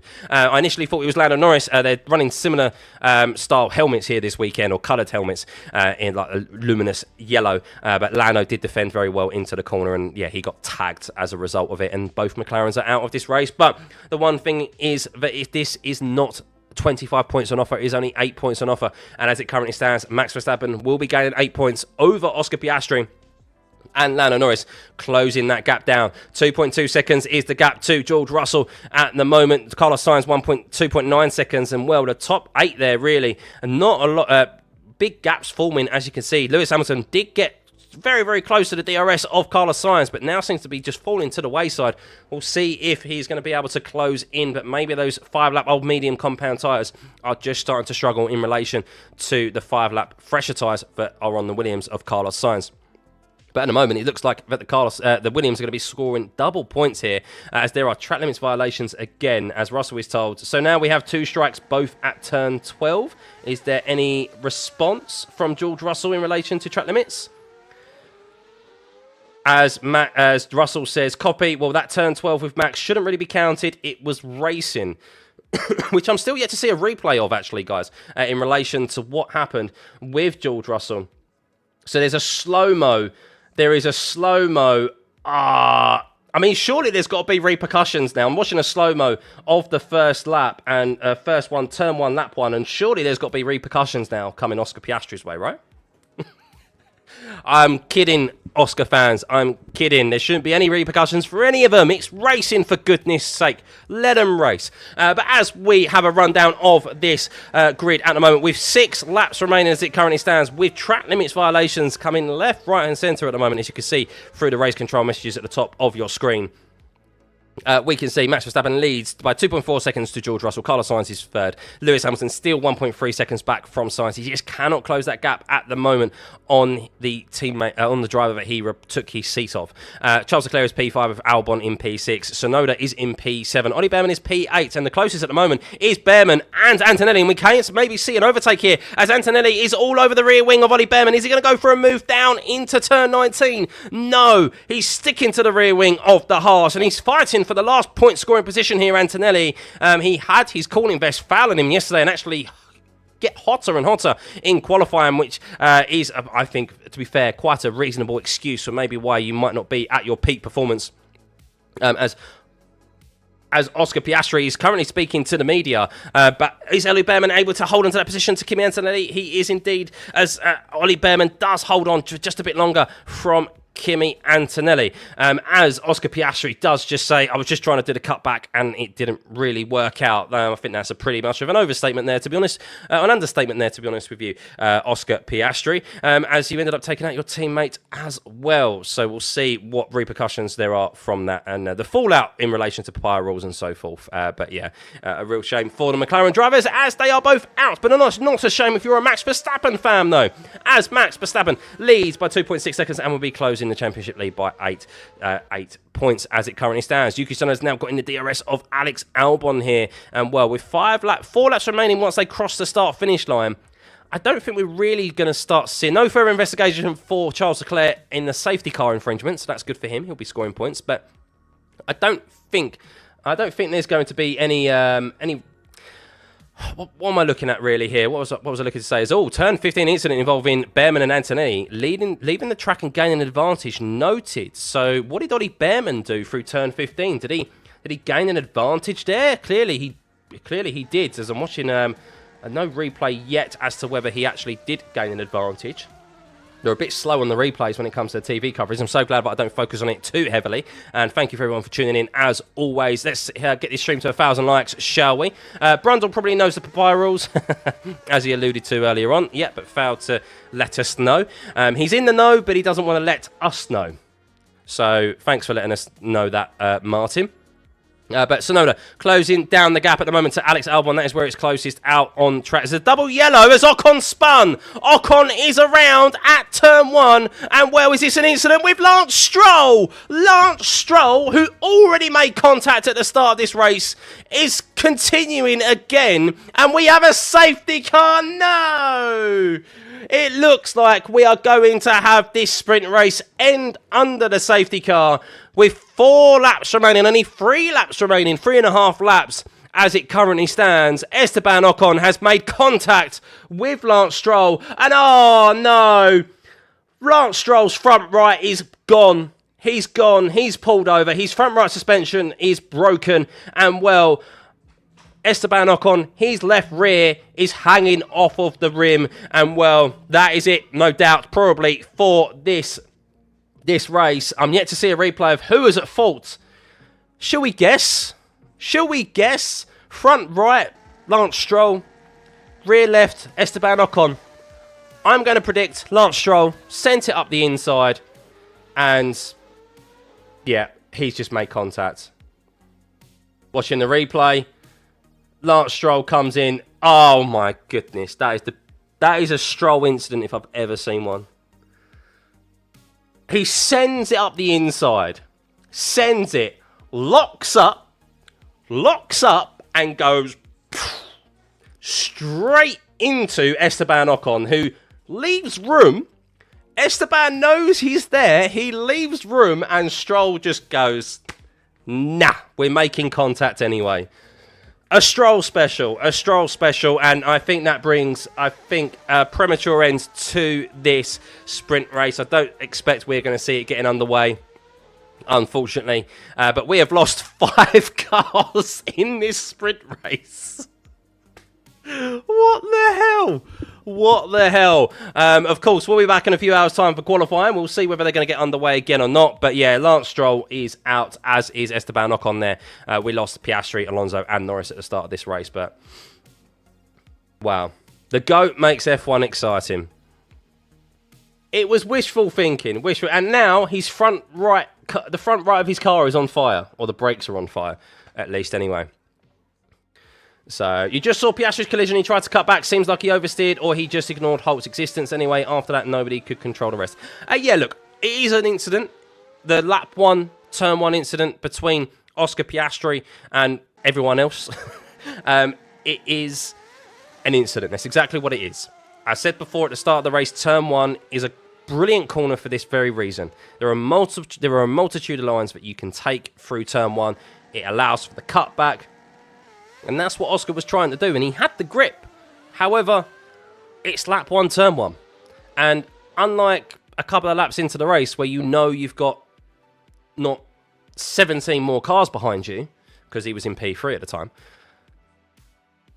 he turned in, and, well, there were cars racing behind him very closely. And, yeah, it's something that when he'll look back at it, he'll be thinking, yeah, I shouldn't have been so aggressive with the cutback. I should have been more aware that I shouldn't have cut back so desperately. But in the moment, you're talking split seconds, he's thinking about one thing: getting an overtake done on his teammate. That's what he's thinking about doing. And the only positive to take from this, from Oscar's perspective, is that he hasn't lost any points to his teammate, who is the closest to him in the championship. So, and that it happened at a sprint race weekend, in the sprint race where Max is only going to gain 8 points and not 25. But yeah, it's a shame for Lando because, to be fair, other than the race start, of course, which was poor, he defended the position well, and then he was looking down the track, getting on throttle, and then Oscar's obviously caught Hulkenberg, been launched into the air, and he's taken his teammate away, taken his teammate with him as well. So, but lots of work to do for them. Lots of work to do with him. Was Oscar ahead at the apex? No, he wasn't. There's another angle that you see where Lando is ahead at the apex. So, turn 1 incident. Ocon and Stroll noted causing a collision. Well, that's probably going to be the easiest and quickest decision making of an incident in the history of F1. With Ocon and Stroll noted causing a collision because, yeah, Stroll locked up there and just went straight into the side of Esteban Ocon. So, is the race ended under a safety car? It is indeed, yeah. We have 2 laps left. There is going to be one, unless they bring the safety car in this lap, they could still do. I mean, I don't know if they've got the cars off the track yet. We'll see if they do decide to bring the safety car in this lap. But I don't know if they've removed those cars quick enough and the debris. But there is still technically 1 lap left of racing if they have been able to clear all of that. So we will see. 10-second time penalty for Ollie Behrman leaving the track and gaining an advantage. Oh, that's going to hurt. Although he's only in P8 anyway, and it doesn't matter if he finishes outside the top 8. It's not like he's in P4, but if this finishes under safety car conditions as well, yeah, it's not going to be very good for Ollie Behrman. He's going to be dropping pretty much to the back of the field here as everyone is all bunched up. But that will promote Kimi Antonelli into... So, just watching the incident, and... yeah, Ollie Behrman had all 4 wheels outside of the white line as Kimi Antonelli made a very, very good lunge down the inside. And he held onto the Oh, I guess Kimi Antonelli is ahead at the apex there, technically. So, but it does look like this race is going to end under safety car. The safety car is not in this lap. So with 1 lap remaining here, unfortunately, the sprint race, a chaotic sprint race, is going to end under the safety car, which is a real shame. So, Ollie got a penalty because he held onto the position when he left the track and held onto the position. So Kimi Antonelli made a move down the inside into turn 15. Technically, he was ahead at the apex, and Ollie Behrman, all 4 wheels outside the white line, and he held onto that position, and he's been given a 10-second time penalty for it, which means Antonelli will be promoted up into P8. And well, I think the whole field is going to be promoted behind Behrman, and Behrman is going to be the last of the runners because of that, because of the race finishing under safety car. So 10 seconds is a bit harsh. It's always been 10. Well, it's 10 seconds this year for the very reason of to try and ensure that if there is the abuse of the rule and holding on to the position and so forth, then yeah, I think the driver said that 5 seconds wasn't enough and 10 seconds is a sufficient racing infringement. So. The slowest win for Max ever. Do they cut out penalties for quali for incidents in the sprint or just within the sprint? Just within the sprint. Quali's like a reset. So, what happened to the McLarens? Where have you been? Where have you been? So we will talk about the McLarens in a minute once this race comes to an end, because it is unfortunately going to end under a safety car as it stands. Big thank you for everyone tuning in, by the way. Over 7,500 of you in here. Hit that subscribe button and hit the like button as well if you haven't.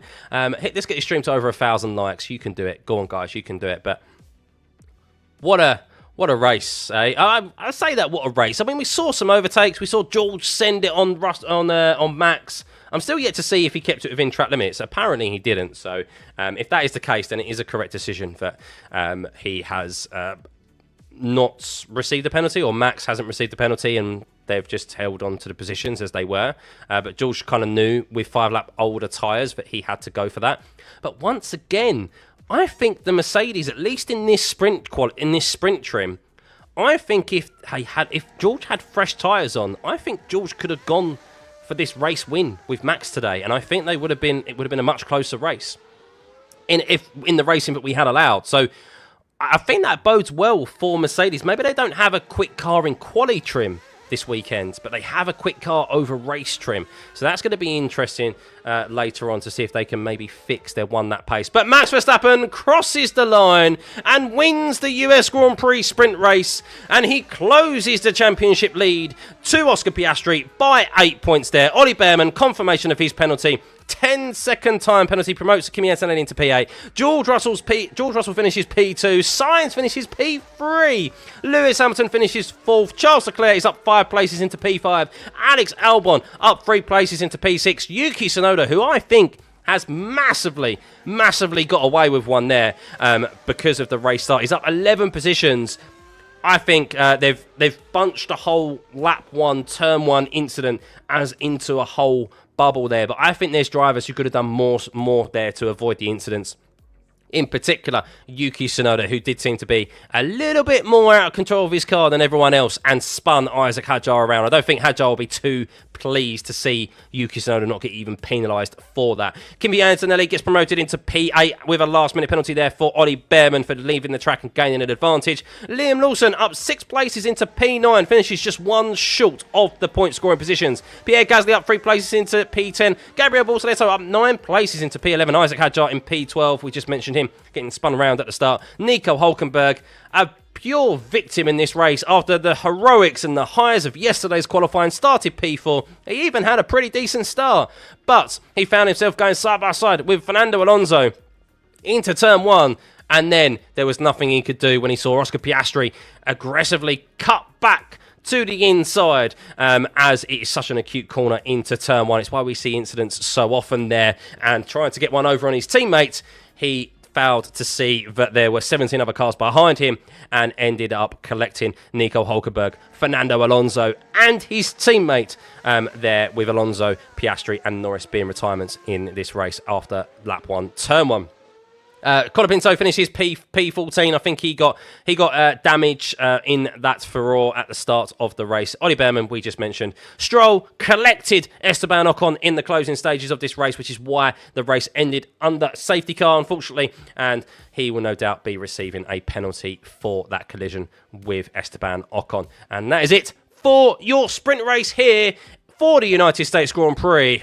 Well. I was wondering beforehand whether there would be anything to talk about in this sprint race. I was predicting, you know what, there's not going to be too much to talk about. We'll head on into qualifying in a few hours' time, but oh boy, am I wrong. Oh boy, am I wrong. So let's have a look, shall we, at the championship standings. Confirmation there of Max Verstappen's 8 points, 281 to Piastri's 336. 55 points is the gaps now between Verstappen and Oscar Piastri. Just over 2 race wins. Just over 2 race wins there. Piastri and Norris, of course, gain 0 points because of them both retiring at the start of this race due to that lap 1, turn 1 collision. George Russell up 7 points as well. Charles Leclerc in P5, Hamilton P6. The biggest gainer there, really, in relation to overall positions, is Carlos Sainz, up 2 places into P10 now. He was languishing only a few races ago before, was it Baku, wasn't it? Before Baku, he was languishing down in the bottom 5. Now he finds himself up into P10. So good couple of results for him there. Yuki Tsunoda in P16 gained 2 points. And, well, Colapinto is still yet the only driver to score a single point in this championship. So there we go. Ollie is banned or not? No, he won't receive penalty points for that, no. I don't think he receives penalty points for that. It's only like collisions they receive penalty points for. But the heat is on. The heat is on, yes. Why do I have commercial breaks on YouTube? Is there commercial breaks on YouTube? I didn't mean if there is. I do apologise. There shouldn't be. There shouldn't be breaks on. Just seen the Stroll incident. That was unbelievable. It was a typical Stroll move, wasn't it? It was a typical Stroll move. But let's see if I can find the incident with Oscar Piastri and link a Twitter link for you, a video. Okay, so this is from the official F1 site. This is from the official F1 site. So hopefully, for those of you, it is pretty much not region blocked. And pin message. Here we go. Let me know what you think. Let me know what you think. You can't stop. I do apologise if there are ads that are being shown. I have got them turned off. But yeah, it was a pretty crazy start. It was a pretty crazy start. I'm watching the replay of Lewis Hamilton's on board. Yeah, I mean, Oscar's just been so aggressive there of turning in. And I mean, Oscar, if Hülkenberg isn't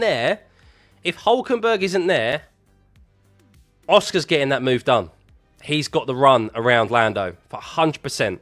So I get Oscar's intention. I get his thought process. Totally see why he's gone for it. But that's the nature of lap 1, turn 1. There are so many. You can't.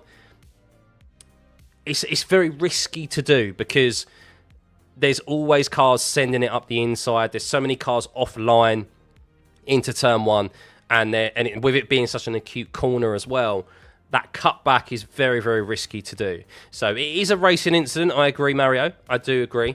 In hindsight, Oscar will be sitting there going, yeah, I should have not turned in as aggressively. However, he's a racer, and exactly how Lando was in Singapore, you're asking a racing driver to not go racing and not to take an opportunity on their teammate, their championship rival. And that's exactly what Lando did in Singapore, and it's exactly what Oscar was doing here as well. So I cannot fault Oscar to some extent for going for it, because I totally get his thought process. But in hindsight, you look at it like he should have left. He shouldn't have turned in so aggressively. But for him, he's got away with it. Oscar has got away with it because Lando hasn't picked up 7 points on his teammate there. He's gone out of the race as well. So Oscar has got away with it. And, I mean, he's technically made contact with his teammate. So, repercussions? No, there shouldn't be repercussions for that at all. They're racing at the end of the day. So, like, leave it be. Leave it be. No one's fault. Oscar Piastri. It's the fault of Oscar Piastri being too aggressive. Have to acknowledge dismal start by Lando that opened the door to chaos. Yeah, exactly. So, seemed like a pretty dumb cut through for a sprint race. I don't think it's dumb. I think, look, you put any racing driver in that position, they'd be doing exactly the same thing. Especially when they see the level of grip that they got. I mean, Lando really does go slow out of turn one after he's defended the position on Oscar. So, yeah, it was...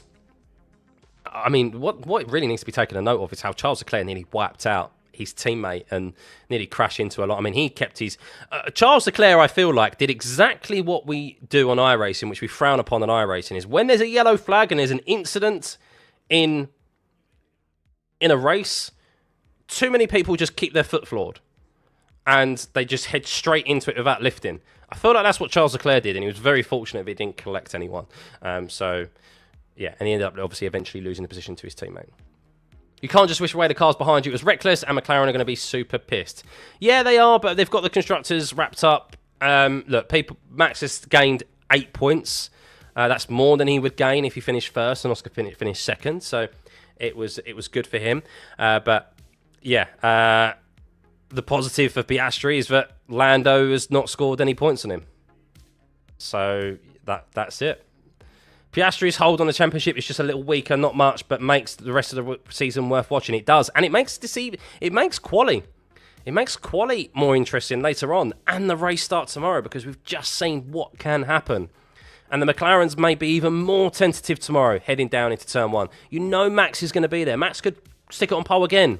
But even if Max doesn't stick it on pole and he starts second, if he starts third or he starts fourth, which he most likely at worst will do, he's going to be there knowing the McLarens are going to be tentative heading into turn one because of what has just happened today right here. So it's going to be super interesting tomorrow.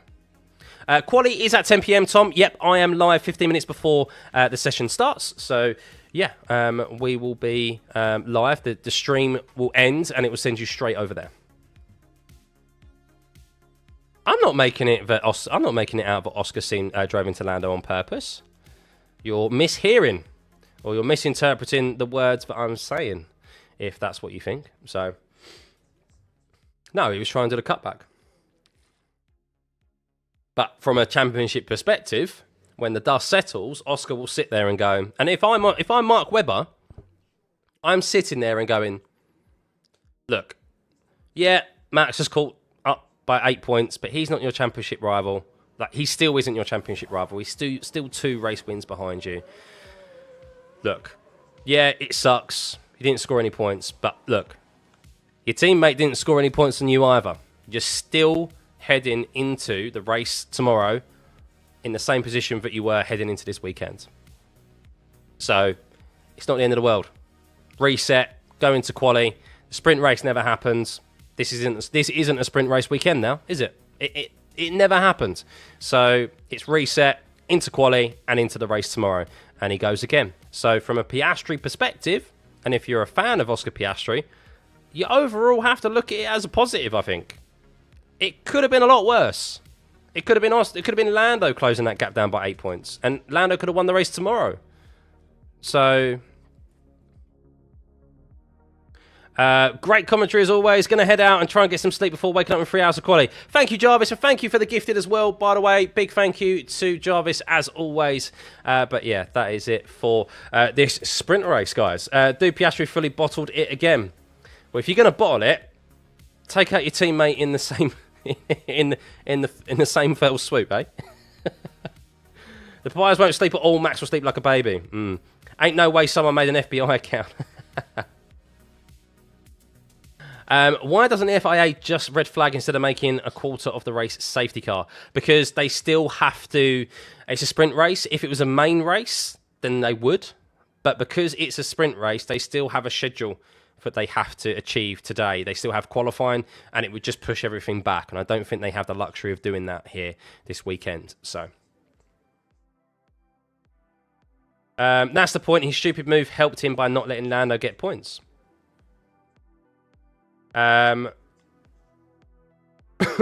Just no punishment for stupid. Best possible result for Max. It is the best possible result for Max, yes. However, Max would have liked that to have been the case tomorrow in the main race where he could gain 25 points rather than just 8. But you take every bit of advantage that you can get. But we've seen that they can collide. And it was because, while it wasn't necessarily them, they were racing each other, and it wasn't necessarily because one made a terrible move or was overzealous on the other.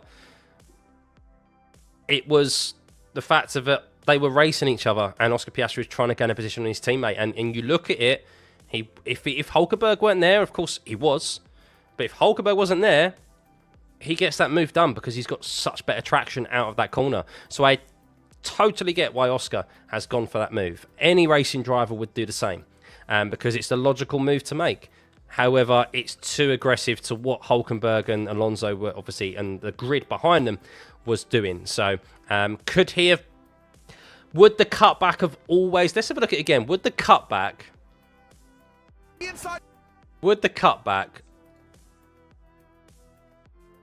so just looking now, yeah, to be fair, I'm looking at it now, there's no scenario where the cutback would have worked where Hulkenberg and Alonso had positioned their cars.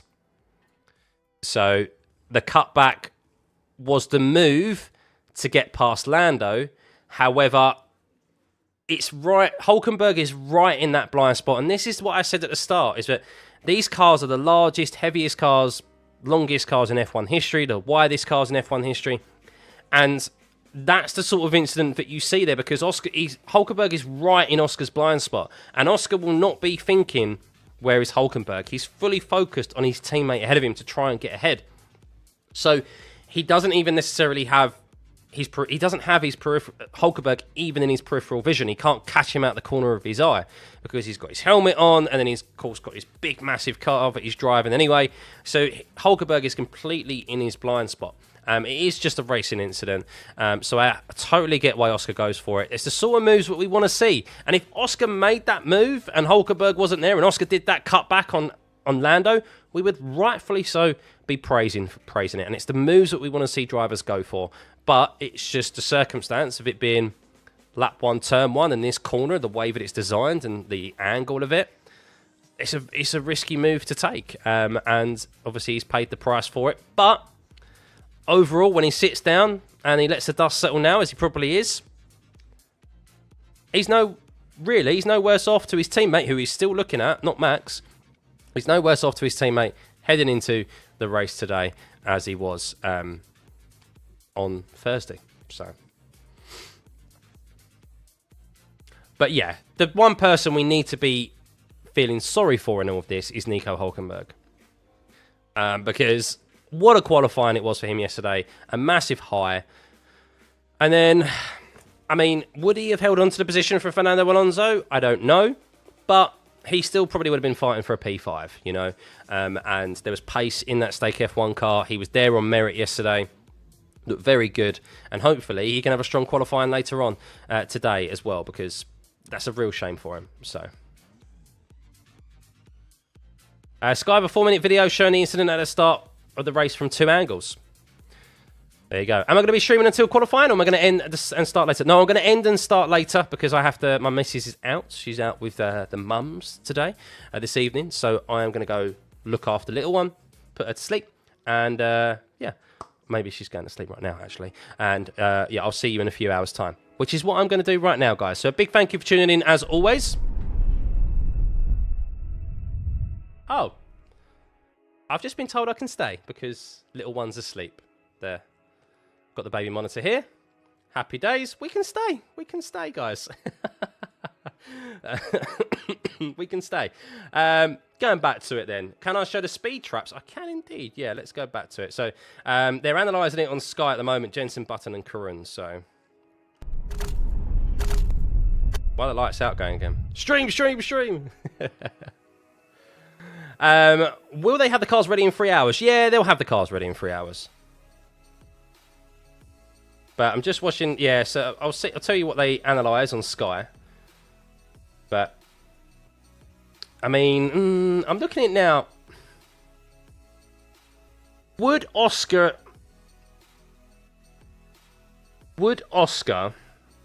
have seen Hulkenberg in his rearview mirrors? Potentially. He potentially would have seen Hulkenberg in his rearview mirrors. He would have maybe seen a flash. I'm interested to see what Jenson Button does say about it, actually. I don't want Max to win the World Drivers' Championship. You're so tired of having the same World Drivers' Championship winner. I disagree, Ace. I've always said... Hang on a sec. Yep.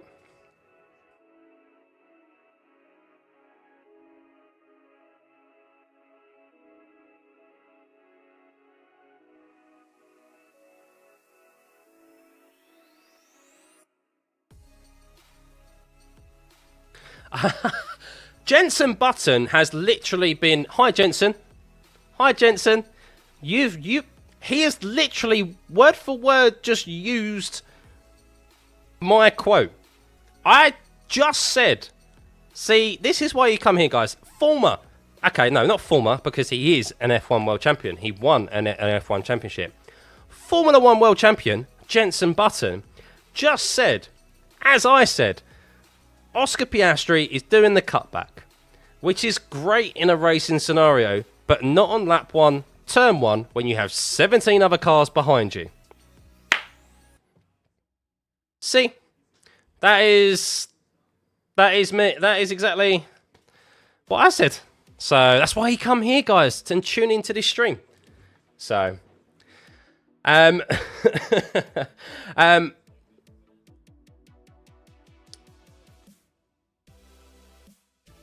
But yeah, no. So going back to it, in relation to Max, the comment. Sorry, Ace, you said you don't want Max to win every single year because you find it a bit boring, the same winner over and over again.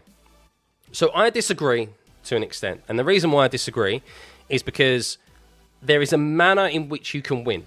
Now, you could win, yes, 7 world titles, 5 world titles, however many there are, or however many they eventually end up winning. And they win them without any challenge, which Max won a few of them. He's won 3 of them, arguably, with no challenge at all. Last season, yes, he had a challenge, but he had a quick enough car at the start of the season to be able to capitalise on that advantage, and he won. And it was the closest championship battle he's had in this current regulation set. Of course, 2021 was very close, and it was the closest championship we've had in F1 history, regardless of how it ended. That is a different manner in winning a championship because of how competitive it was than pure dominance. And for me, I don't care if someone wins 8 world championships, 10 world championships in a row, as long as every championship is hard fought. Because I want excitement, I want good battles, and I want to have fun watching F1. And for me, watching someone dominate a race by 30 seconds isn't fun. I want to see wheel-to-wheel racing, and I want to see proper battles. I want to see those rivalries. And if Max wins this championship this year, he bloody well deserves it. And he's done it by fighting hard.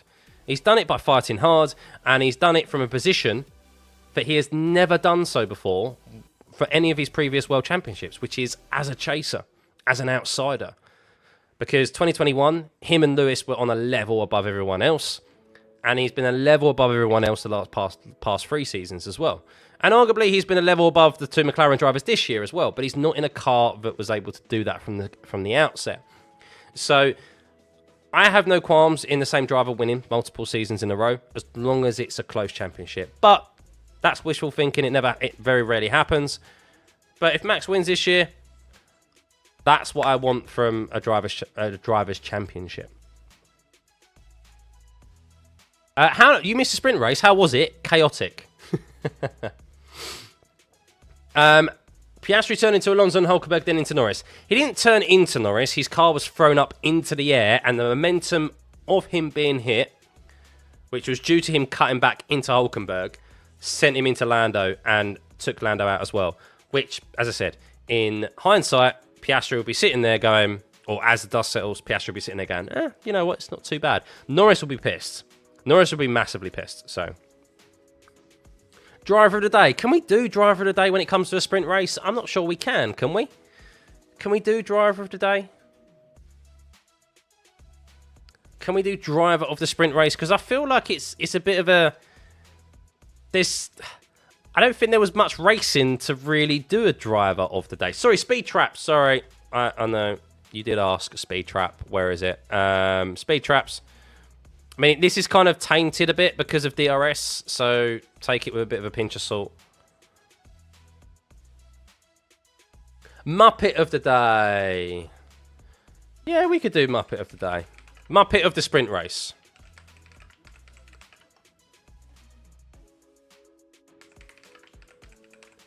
I know who mine is. So, we're going to do Piastri. We're going to do Stroll. I think I do have to... I know you said... So just saw a comment there of Tsunoda, driver of the day, but I think he's very, very lucky to get away with a penalty into turn one. And for spinning around Isaac Hadjar, I think he's very fortunate. I think that was totally on him. But to be honest, I think there's one person who deserves Muppet of the Day here. I'll let you guys vote. So, Mike Dutch, in your opinion, being Dutch, please pass a salt, but I don't see Max Buckle under pressure ever. Piastri and Lando have left points this season, left and right. They could have had more points. I 100% agree. Yeah, Max has... That's one thing that you've seen from Max over the since 2021. I think in 2021, there were definitely moments there where he did buckle under the pressure, and look, don't want to hark back to 2021, but he was given a lot of leniency for moments where he did buckle under pressure, and from the stewards and so forth. But him as a driver, since then, he is so consistent. I mean, you very, very rarely see him make mistakes, do you? Very rarely see him make You very rarely see him make errors of like spinning out the car and so forth, and these silly little mistakes. And I think the key thing for Max this year, and this is fully pun intended, is that whenever the car has been in a window to win races, he has either finished first or second. He's either been on pole or he's finished second. He has fully maximised the potential of that car when it's been in the window to win races. And that's why he's got more pole positions currently than the two McLaren drivers, which is insane. And why he's got 5... Is it 4 or 5 race wins he's got now? I think he's got 5, isn't he? Has he got 5 race wins or is it 4 race wins? So, yeah. He is definitely... He's definitely the best... And that's why he's considered to be the best driver on the grid, and I totally get it. As Hulkenberg is watching the replay with Jenson Button and Karun Chandhok. And he's wincing when... hang on.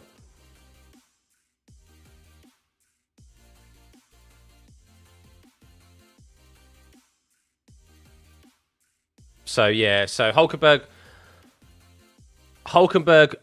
was watching the SkyPad, and he said to Karun and Jensen that he was fully aware of Alonso alongside him. So, he knew he couldn't turn in sharply to that corner because he'd be turning into Alonso. He's thinking of self-preservation himself. He's going wheel to wheel. And then, of course, Oscar's the one who's... Yeah, see, if you're watching I'm watching the replay again now, and if you see the onboard shots, if Oscar follows the line of Lando and keeps that line straight up and keeps that pace up, then Hulkenberg is driving into free air and free track, whereas Oscar slows down to do the cutback. And, of course, that space that Hulkenberg would drive into, naturally, was then occupied by the McLaren of Piastri. So, I don't think it's a nonsense move, Juice. No, I don't think it is. Any racing driver, even in the sim, most people would try that move. It's the nature of the corner. However, he has definitely been caught up in the moments, for sure. But he's a racing driver, and these racing drivers are making splits. As soon as they realise that there's an opportunity to get an overtake on, especially your championship rival like that, you're going to take it. And he got significant traction out of that corner. As George Russell's now watching it now. Hang on. Let's see what George has to say about it. This is interesting. All the drivers are coming through to see the first lap incident.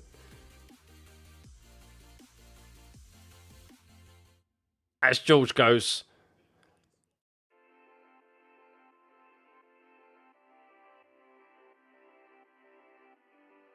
As George says, I don't think it's anyone's fault. I don't think there's anything controversial there. He's done the cutback. Yeah, exactly that. And that's why there was no investigation. So, yeah, I think it's a valid attempt. And George says exactly the same thing as I said. A cutback is always a bit of a blind spot because of these cars. These guys are just repeating what I've said. They all tune into the they all tune into the Watchalong guys. As George says, it reminds me of when I T-boned Carlos at turn 1 a few years ago. Quite funny there from George, so funny. But yeah, it's just this. We want to see racing drivers go for those sort of moves. And look what it's done. It's provided us plenty of talking points. So George not whining nice. Yeah, it's because he weren't involved. He benefited from it. He finished second. So. You like Hulkenberg, but you still think he caused the incident as he could know where Piastri was. Well, he knew where Piastri was, but Piastri slows up significantly. That's the problem. And you're asking Nico Hulkenberg to do a couple of things at the same time. Obviously, he's wary of Alonso. He's trying to defend his own position to Fernando Alonso ahead of him. And it wasn't immediate that Lando had gone... Because Lando doesn't go wide. Doesn't necessarily go wide of that corner through turn 1. And he doesn't significantly slow, whereas Oscar does significantly slow and come back in. And that's when, of course, Hulkenberg has no place to go. So it was too late for Hulkenberg to be able to react to that cutback. So, but that's the nature of the corner. Yeah, exactly. It's the nature of the corner, and that's why it's a great corner. It's a great corner because it provides these moments at the start of the race. We don't often get turn 1 incidents like this anymore. And it also provides great overtaking moves in the race as well. So Hulkenberg is a victim. He is a victim. I think he is a victim. So why was Ollie penalised? So Ollie Bearman was penalised not because Ocon had Lance Stroll crash into him. And as we have a look at numpties of the day, or Muppet of the sprint race, it's people are saying Oscar Piastri. So I'm going to end that poll, and personally, I'm not giving it to Piastri. I'm giving it to Lance Stroll, because Lance Stroll made contact with Pierre Gasly at the start of the race in turn 1, in a place where I'm not sure if I think he could have avoided it. He was on the outside of the corner.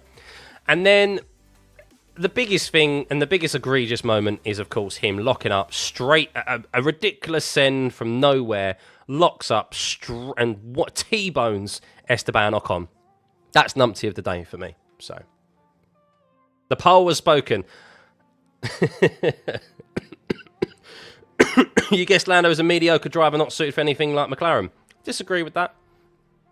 But Lando did have a poor start. He did have a poor start in this race, and that did lead really to this whole carnage that unfolded. If Lando had a decent start and just slotted in behind Max and was able to defend that inside position, then there wouldn't have been this incident with Oscar trying to do the cutback, and obviously then everyone colliding in this concertina effect behind him. So, but the 10-second for Bearman has got nothing to do with the first lap. Kimi Antonelli sent it up the inside into turn 15. Kimi was ahead at the apex. He forced Bearman wide, only ever so slightly, but because he's ahead at the apex, and he left the track.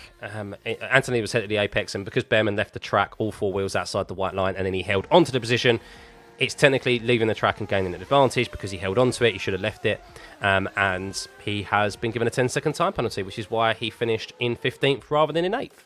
So, because he finished under the safety car. I think people are going to still find some way to hate Lando and say this is his fault. There'll be people on Twitter who will try and do the same. Will try and do that. Yeah, of course they will. But it's just funny how things play out. I don't think anyone's at fault for this. As I said, primarily, it's the sort of move you want to see drivers go for. It is a racing incident. It's the very definition of a racing incident there, and it's just funny how there's been this whole topic of discussion around repercussions of what happened at Singapore, and neither of them collided with each other, and even, I mean, they bumped wheels, but they didn't like take each other out of the race and so forth, and then that's just happened. I mean, if you as a story writer, if your Drive to Survive, you couldn't wish. You're a producer of Netflix. You couldn't have wished for a better start to the weekend, could you? After everything that happened Friday, you would have been sitting there after yesterday going, "Ah, how good would it be if they collide now after everything that's happened in the past couple of days? How good would it be if they talk of repercussions and papaya rules again and so forth, and unfairness and and Max closing them down? How good would it be if they both collide into each other at lap 1, turn 1, and Max wins the race?" Oh, and it's happened. It's brilliant. But this is what happens when they are under pressure. It is, yeah, it is. Because the poor start is a moment of pressure that Lando has failed under. And then the cutback is Oscar Piastri, fouled moment of pressure as well. Maybe not hanging it around the outside. I don't know. I still think that it was a valid move by Oscar, but yeah. In hindsight, it's all easy to say in hindsight, but stewards expect carnage at that turn 1. Yeah, I do think when you see Yuki's, though, I'll see if I can find Yuki's before we head off, guys, because I do think Yuki was lucky. I think Yuki was lucky to get away with a penalty. I want to see.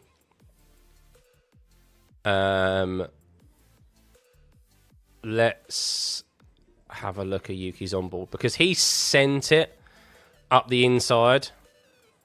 Unless I'm wrong here and I've missed something. Let me see. Watching the replay of Yuki here. Sends it up the inside.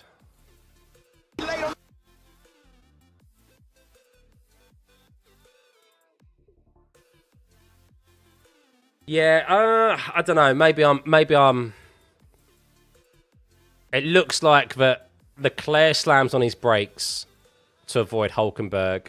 Then there's a concertina effect of Hadjar behind him. I don't know. I still think Yuki was maybe going a little bit too hot, just a little bit. But now I'm looking at it back.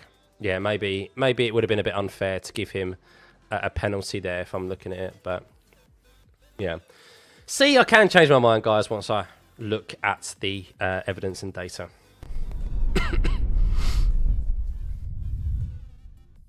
That's exactly it, Liam, and that's why I think if you're Mark Webber, so if you're Oscar Piastri's manager, i.e. Mark Webber, I think you sit him down afterwards right now, between now and qualifying, and you just go, look, don't worry about it.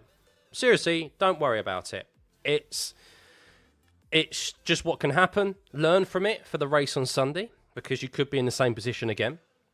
But ultimately, from the overall driver's standings perspective, you're in the same position that you were heading into this weekend. You're 22 points ahead of your main championship rival, which is your teammates, and your realistic championship rival.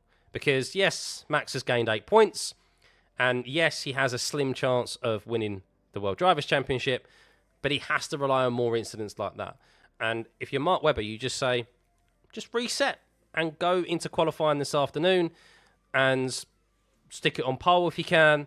But if you're not, learn from it, and you know that you can beat your teammate in the race and you can beat Max in the race. And yeah, you've come out of this equal footing still with your main championship rival. So overall, it's not a bad thing. The only bad thing will be if there is a carryover of damage from qualifying. I do suspect there's plenty of time for Oscar's car to be repaired. It probably has incurred floor damage. There's probably going to be quite an extensive amount of repairs done to that car. Is there a gearbox change that's required? Is there an engine change that is required? The key factor will be, because his car was launched into the air, is there any internal damage to that car, which could potentially incur him some penalties, some grid place penalties? That will be the key thing, and that is what we'll keep you informed of, and that's what we'll know in a few hours' time for qualifying. Do I think there'll be a lot difference in qualification tonight compared to sprint race qualification? I think the front three will be closer. I think Piastri takes a lot. If you look at the pattern of a weekend, Piastri is always slow off the mark on a Friday, generally. It takes him a lot longer to build into the speed throughout the weekend. Lando's normally on it a bit quicker. And I think, what will happen is that I think Piastri, Verstappen and Norris will be a lot closer come this afternoon. 2 secs, guys. Back in a sec.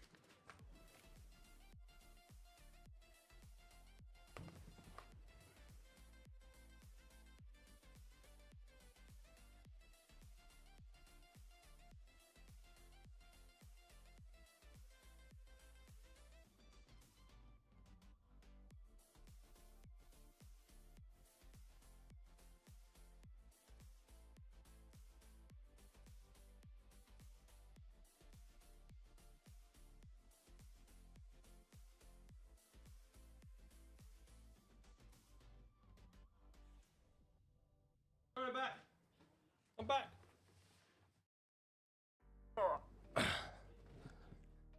Worth checking out. You got another commercial break, did you? Okay, I'll check it out. I'll check out the settings afterwards. I'll check out the settings. Apologies about that, guys. If you have received commercial breaks in this stream, apologies. You should only get the 5 seconds skippable ad at the start when you join a stream. So, you thought the championship was over for Max, but you think you're wrong. Look, he keeps doing this. He keeps chipping away at it, and I guess the one thing that we saw here, I still personally haven't had that question answered about how the Red Bull is on its tyres, because it had brand new set of mediums on compared to George Russell was on 5 lap old tyres, and I think looking at the pace, I think if George Russell was on a fresh set of mediums, I think would have seen a tasty battle. And a longer lasting battle there between Verstappen and Russell rather than just one attempt, because George went for that lunge because he knew he didn't have the tyres underneath him compared to Max, with of course the clean air as well. Those tyres were only going to fall off and get slower and slower, so he definitely needed to try and make that move stick. He didn't make it stick, of course, and that's why it was a bit of a Hail Mary for him, but fair play to him for going for it. But we had 5-6 laps under the safety car, and then, of course, we had the last 3-4 laps under the safety car as well. We didn't get a true reflection of these tyres, like any tyre management at all, or the tyres falling off with these cars going at full tilt. They didn't go fast enough for long enough, really, in this sprint race, so because of the interruptions. So I'm still yet to have that question answered of whether they've made improvements on their tyre management. Yes, they've made overall improvements in relation to the overall balance of the car and the performance, because this is a track where in the earlier part of the season, this would have been a terrible track for them. But now it seems that they're able to go toe-to-toe over a single lap at least with the McLarens. And then when it comes to an overall race, we're still yet to have that answered at a circuit like this, which hopefully we'll get tomorrow. But if you're a Max Verstappen fan, you're hoping you get more of the same of what you saw today. So... But I expect qualifying to be super close again, and I expect Piastri to be closer. I don't think he's going to have 3 attempts off of his teammates this afternoon. So, my pleasure, Harold. You pay premium and you have no ads. To be fair, I love YouTube Premium. I watch so much YouTube now, so I watch more YouTube than I do anything else. And yeah, for me, it's something that I think is definitely worth my personal money. Not sending anyone to buy it at all.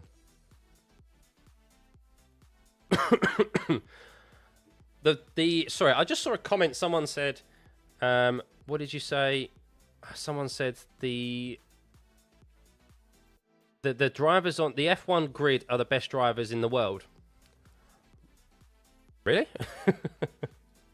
How long have you been watching F1 for? We'll find out come Sunday how the tyres end up. Still think it's going to be a one-stop. Yeah, I agree, Liam. But I do think that there will be an element of tyre. It will be a one-stop, I think, just because of the time lost in the pits just won't be worth doing a two-stop.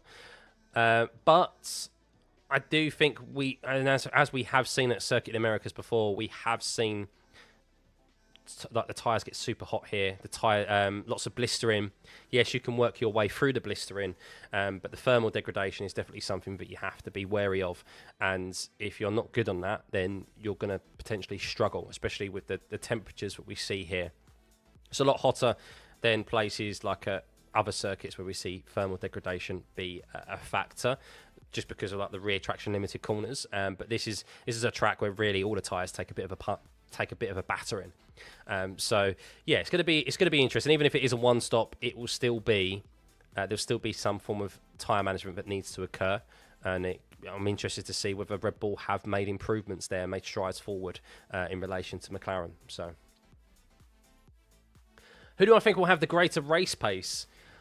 Just for the very reason that we just mentioned, I still think McLaren, but we're still yet to have those questions answered. Red Bull could have equal to better race pace than the McLarens, but I think the McLarens are still, from the data and the benchmarks that we've seen throughout this season at a circuit like this, I think they're still going to be quickest over race pace. But we just generally don't know. I thought we was going to maybe get a little bit of an insight into that in the sprint race. Normally you do. You get a little bit of a preview of what's to come in the race tomorrow. But we didn't, of course, because of the Turn 1 incident and because of the interruptions as well of the of the race with the safety car. But going back to Russell and Verstappen, I think what was intriguing, I mentioned it. So George went for that move. He had to try and make it stick. He didn't make it stick. I'm watching it right now to see on the replay to see how he came. George came from so far back, to be fair. Fair play to the lad. He came from so far back. It's valid. It's a valid attempt, but he did actually go off the track. So George did to Max what Max has often done to others, but rightfully so. George went off track, and he had to. Max rightfully held on to that position. I'd love to see a championship battle between those two. It would be box office. But going back to it. I think at the end of the day, when it came to Russell and Verstappen, just talking about their battle there, it was interesting to see that I think Russell didn't completely lose Max. Yes, he was falling a bit off from him, as I'd expect of someone who's got 5-lap older tyres than Max on brand new, and also got clean air, which Max had. I think George could have stayed with Max for a lot longer, and we could have seen a real battle between them. So similar like Baku as well. At Baku, we saw George start from 4th, and once he got that clean air, he was setting very good lap times in relation to Max. So there is pace in that Mercedes, and I think if they can sort out their 1-lap qualifying pace later on today, maybe there's a good opportunity for George in this race and mixing it up with the McLarens tomorrow.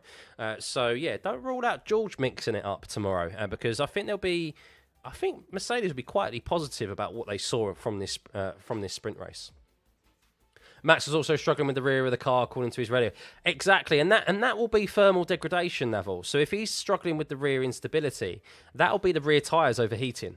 That will be him out of like that will be out of the the high throttle traction zone. So you're talking turn 1, you're talking turn 11, you're talking turn 12. Like a lot of the second sector is there's so many corners on here. I mean, this is the thing where it's a very tricky track to try and balance the car because you need a certain amount of downforce, but of course you want to find obviously a right balance to have enough downforce to be able to go through the high downforce corners, i.e. the S's and turn 16 through 18 and 19 and 20. But there is a lot of demand on the rear of the car around here. And that's why I said I still have questions about the tyre management of that Red Bull, which has been its overall weakness this season. So when the Red Bull has been in a window where they don't have to worry about tyre degradation, as we've seen in the past few races, Singapore, there was no tyre deg. Same thing in Monza, same thing in Baku. Saudi was similar, where he was also fighting for the race win there, qualified on pole. Same thing in Suzuka. These are all tracks where tyre deg hasn't been an issue. And the Red Bull has fared very well. Tracks where tyre deg has been an important element, the McLarens have been very dominant. So we'll see. We'll see what tomorrow has in store. But Max won't care. He's gained 8 points in the championship over Oscar Piastri. And that's job number 1 done for him, because what you have to do, especially if you're the chaser, is that when your teammates, not your teammates, I'm talking about Lando in particular, because he didn't capitalise really on Oscar Piastri's DNF, did he? If we have a look at the championship standings again, is that what you need to do when you're the chaser is that when your competitors falter and they present you an opportunity, you have to take it. And that is what Max is doing at the moment. And that's what he did today. And he very well could do that tomorrow. So, and as someone said earlier, he's very consistent. And if there's one driver you'd be betting on to capitalise and maximise those opportunities, it is him. It is him, whereas Lando and Piastri, you don't. Really, Piastri and Norris should be so far ahead in this championship, even more so than they are now. There's no way that they should have allowed, really, Max to have as many wins and as many points as he has. But here we are. So, hot take, Russell will pass Verstappen in the standings. Russell P3 and Verstappen P4. I don't think so. No, I don't think the Mercedes is more of a flaky car than the Red Bull has been this season. So The gap between Russell and Verstappen shows what we expect from rest rubber versus old rubber. Nothing wrong with the Red Bull tyre.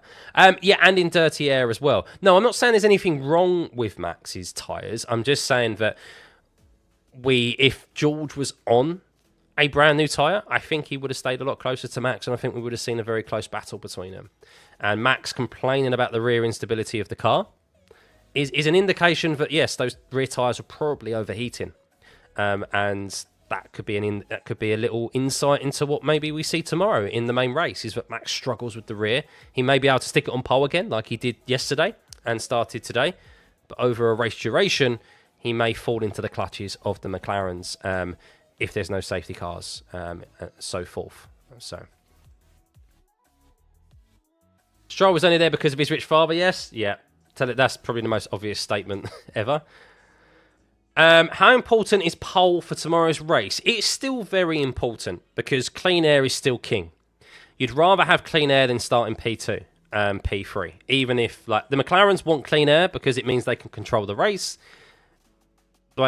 Everyone wants clean air. So pole position is still important. And Max showed today that if you get a good start, you can comfortably cover off the inside into turn 1. And that's what he did. And yeah, pole is still super important here. That is for sure. And that's what everyone will be gunning for. It's not like Spa, where there's a massive run down into turn 1, and you end up being susceptible to an overtake because of the slipstream. While there's multiple lines that could be taken into turn 1, yeah, you're still in control. Ultimately, it's whether you just need to get a good start. Then you can control the race and give yourself the best opportunity of winning. And that's what Max will be hoping to do, because if he's in dirty air, he may struggle with his tyres even more so than potentially he did in the sprint race, if he did at all. So, and the same for the McLarens as well. They don't want to be in dirty air. They want to be in clean air. Everyone does. The Red Bull's one with that pace is probably the best, just race pace at certain tracks it falters. Yeah, exactly. It's got a very small window of operation. Another hot take: Aston P11, Cadillac P2. Oh, what for next season? Put that down in your notes, because you may earn a pretty penny if that happens next season. But anyway, guys, that is it. That is it. What an interesting sprint race. I need to go and get some dinner myself. So yeah, very, very interesting sprint race. Of course, a chaotic one at the start of the race because of the collision with Oscar Piastri. And Nico Hülkenberg, a very aggressive cutback for him. But I'll tell you what, Lando's so unlucky there, by the way. Lando is so unlucky. Oscar's front right literally slams sideways into the left rear of Lando. So, hang on.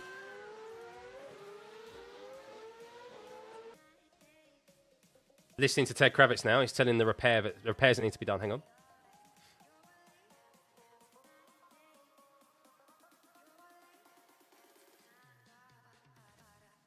So both rear corners of Lando's car need to be repaired, and both front corners of Oscar's cars need to be repaired.